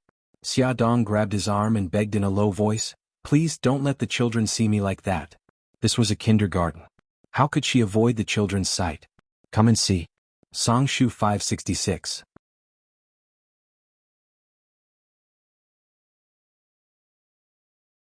Chapter 112. Bailey Han furrowed his brows as an idea popped into his mind. However, he would have to trouble Yunqian again. He looked at Su Yunqian awkwardly and said, "Yunqian, please take care of Xiao Bao and Xiao Guai. I'll come here to pick you up in an hour. Trust me." He emphasized the last 3 words with a lot of force. Su Yunqian's heart was already riddled with holes, but she still had a faint smile on her face. "Okay, I'll wait here for you to come back." Xia Dong dug her nails into her palms and endured the pain as she said to the children, "Bao Bao Gigai, wait here for Mommy. Mommy will be back soon." Xiao Guai pouted unhappily. Xiao Bao held her hand, put his finger to his lips and shushed her. Then he said, "Mom, come back quickly." After giving instructions, Bailey Han didn't stay any longer. He carried Xia Dong and rushed to the parking lot. When he left in the Rolls-Royce, Mika Kito was driving towards the school gate and happened to pass by the Rolls-Royce. Xiao Bao looked at Su Yunqian, whose face was ashen, and then looked at Bailey whose little face was cold and silent. Finally, he pulled Xiao Guai to sit on the bench by the flower bed. Xiao Guai shook his arm and said softly, "Brother, Mommy looks unwell. Will she be okay?" Xiao Bao patted her head. "Gigai, don't worry. Mommy will be fine." He lowered his eyes, his long eyelashes hiding the worry in his eyes. Ever since his mother came back, she had been acting strangely. What was she hiding from them? Su Yunqian took a deep breath and tried to calm down. "Xiaoyi, are you tired? Do you want to sit down and rest for a while?" Bailey curled his lips. "No need. I don't want to sit in the same chair as that annoying guy." Hey you loser. You're the annoying one. Your whole family is annoying. Xiao Bao stood up abruptly with her arms akimbo and her eyes wide open. That's right, the whole family is annoying. Bailey looked at him like he was an idiot. Did I say you were the annoying guy? Don't take it personally, okay? Xiao Bao was so angry that his face and neck were red. His little body rushed in front of him and he pushed his chest fiercely. Hey, I've long found you an eyesore. Let's fight. Let's fight. Who's afraid of who? Bailey raised his chin and puffed out his chest, looking insufferably arrogant. Su Yunqian had a headache. She couldn't care less about her ladylike image and quickly stood between the two of them. You two don't fight. Auntie Yunqian, this has nothing to do with you. Don't interfere. Bailey impatiently waved her away. Annie, go away. Don't be a busybody. Xiao Bao rolled his eyes and pushed her away. This annoying woman dared to bully his mother. He had tolerated her for a long time. Auntie? The veins on Su Yunqian's forehead were throbbing. Damn it, this B*TCH's son dared to taunt her. Why was she still pretending to be a good person? Hurry up and leave. Let these two brothers fight to the death. That's right, that's it. Su Yunqian sneered and took a step back, leaving the battlefield to the two little guys. However, to prevent others from criticizing her for being irresponsible, she called out hypocritically, Xiao Bao, don't fight. Fighting is wrong. Bailey and Xiao Bao saw her hypocritical look and rolled their eyes at the same time. Why are you copying me? Why are you copying me? The two little guys shouted at the same time and reached out their right hands to grab each other's collars. The two of them quickly started fighting. Xiao Guai anxiously shouted from the side, Brother, stop fighting. Su Yunqian pretended to want to stop the fight but didn't dare to. Bailey snorted. While she wasn't paying attention, he kicked her calf, causing her to scream in pain. Xiao Bao saw Bailey's every move and raised his eyebrows. He didn't expect this guy to hate that bad woman Su Yunqian as much as he did. Xiao Bao didn't want to be left behind. He quietly aimed at Su Yunqian's other leg and viciously kicked it. Su Yunqian screamed again. She clutched her leg in pain and took 2 steps back. She bent down to check on her injury. Xiao Bao snickered. Bailey looked at him in surprise. He pursed his lips provocatively and lowered his voice. Do you hate her too? Bailey nodded. Xiao Bao revealed a devilish smile and whispered, Push me in front of her. Bailey's gaze swept over and he quickly reacted. He suddenly roared, Xiao Bao, you annoying person. Go to hell. He exerted force in his arms and pushed Xiao Bao in front of Su Yunqian. Ah, Xiao Bao screamed. Using Bailey's push, he quickly and viciously slammed into Su Yunqian. Su Yunqian was bending over to check on her injury when she heard a scream. When she looked up, she saw a black shadow slamming into her. Before she could dodge, she was slammed to the ground by the black shadow. Crack. She heard the sound of her wrist being twisted. A sharp pain came from her wrist. It was so painful that she frowned. Oh, Auntie, I'm so sorry. Xiao Bao twisted his hips and rolled on her stomach a few times before reluctantly jumping to the side. He looked uneasy. Auntie, are you okay? Let me help you up. Go away. Su Yunqian pushed him away in disgust. Although most of the people in the kindergarten had left, such a big commotion still alarmed a few passers-by. A teacher hurried over.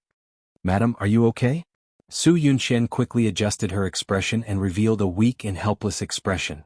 My hand hurts. I think I twisted it. May I ask where the infirmary is? The female teacher helped her up sympathetically and said, I'll take you there. What about the children? We'll stay here. Xiao Bao and Bailey said in unison. Then they cast their gazes on Xiao Guai. She blinked her large eyes and said obediently, I'll stay here too. Alright, don't move around. The teacher will bring your mommy back soon. This time, the 3 children said in unison, Teacher, she's not our mommy. The teacher smiled awkwardly. Su Yunqian also smiled. Teacher, I'm their guardian. Let's go to the infirmary first. Damn it, her hand was hurting so much. Also, her leg was hurting too. Okay. The teacher supported the limping Su Yunqian and walked to the infirmary. As soon as they left, Bailey and Xiao Bao turned around angrily and ignored each other. Xiao Guai blinked her large eyes and giggled. Brother, I saw it just now. You guys hurt that auntie on purpose. Xiao Bao turned to look at her angrily. Xiao Guai, did you forget what you promised me? You're not allowed to call anyone other than me brother. Xiao Guai stuck out her tongue cutely. Sorry, I forgot. What should I call him? Bailey? Whatever it is, you're not allowed to call him brother, Xiao Bao said angrily. Bailey looked at Xiao Guai coldly. You're not allowed to say anything. I won't say anything. Xiao Guai made a face. I don't like people that brother doesn't like. Xiao Bao patted her head in relief. Brother, you're sweating a lot. Xiao Guai took out a clean handkerchief from her small bag and carefully wiped the sweat off his face. There was a sweet smile on her rosy cheeks. Brother, you look like a little kitten now. Don't make fun of me. Xiao Bao made a fierce face and brandished his claws. Xiao Guai was not afraid of him at all. Instead she giggled. Childish. Bailey snorted coldly. However, he could not hide the envy in his eyes. He had no siblings or friends. He never knew what it felt like to be close to people his age. Brother, oh no, Bailey, you're sweating too. Let me help you wipe. Before Bailey could object, a small figure was already standing in front of him. She reached out her arm and wiped the sweat off his face seriously. Xiao Guai, you're not allowed to wipe his face. Xiao Bao grabbed Xiao Guai's arm in exasperation. However, he did not use any force as he was afraid of hurting her. Xiao Guai rolled her eyes. Oh brother, you're so childish. I'm just wiping his sweat. Wiping sweat is a very serious action. No, I won't allow it. Alright, I won't wipe it then. Xiao Guai was speechless. She stuffed the handkerchief into Bailey's hands. Bailey, wipe it yourself. Bailey held the handkerchief in a daze as he watched Xiao Bao angrily take Xiao Guai far away from him. He suddenly had a very strange feeling in his heart. Xiao Guai cupped her little face in her hands and asked eagerly, Brother, why isn't Mommy back yet? Uncle Shen said he was going to pick us up, but he hasn't shown up yet. Xiao Bao was worried, but he had a reassuring smile on his face as he patted her head. It's okay. Mommy will be back soon. Uncle Shen, she might have been delayed by something. Oh, Xiao Guai said gloomily. It's so boring sitting here. How can it be boring? Brother will tell you a joke. Xiao Bao grinned and made a face. Okay. Xiao Guai clapped her meaty palms. She rolled her eyes and suddenly looked at Bailey. She said, Bailey, my brother's jokes are really good. Come and listen too. I'm not listening. Bailey turned his face away arrogantly, but his ears were secretly perked up. At this moment, Bailey Han had already brought Xia Dong to a private clubhouse closest to the kindergarten. He wrapped her head and face in a jacket and carried her in. After that, he called Mika Kito. Hence, before Mika Kito could enter the kindergarten, she turned the car around and rushed to the private clubhouse as fast as she could. Waves of pain washed over her in waves. Xia Dong couldn't stop wailing. Fortunately, the room was soundproof. The two of them held her hands and legs down and stuffed a soft towel into her mouth. They anxiously waited for the drug addiction to pass. Half an hour later, the torture was finally over. Xia Dong stared blankly at the ceiling. After a few minutes, she came back to her senses and turned to look at Bailey Han. Bailey Han, thank you. Bailey Han's handsome face was enigmatic under the dim light. He looked like a ghost. He was unusually handsome but also evil and cold. His lips moved. I just didn't want you to scare my son. Xia Dong grinned. This man obviously had a good heart, but he had to pretend to be cold and indifferent. Mika Kito was unhappy. She stepped forward and stood in front of Xia Dong. Xia, clean up first. We'll go to the kindergarten to pick up the child. Okay. Xia Dong got up with his help. The sound of running water came from the bathroom. Mika Kito looked at Bailey Han coldly. Bailey Han also looked at her coldly. Welfare Songshu 566, that you're tuning in to the Han Lee's Wuxia Chronicles YouTube channel. We're so grateful for your support and don't forget to subscribe to join us on this incredible journey through captivating stories. Your generosity through donations truly makes a world of difference, as it's the primary source of revenue that allows me to expand and enhance this channel for you. Thank you from the bottom of my heart for being a part of this adventure.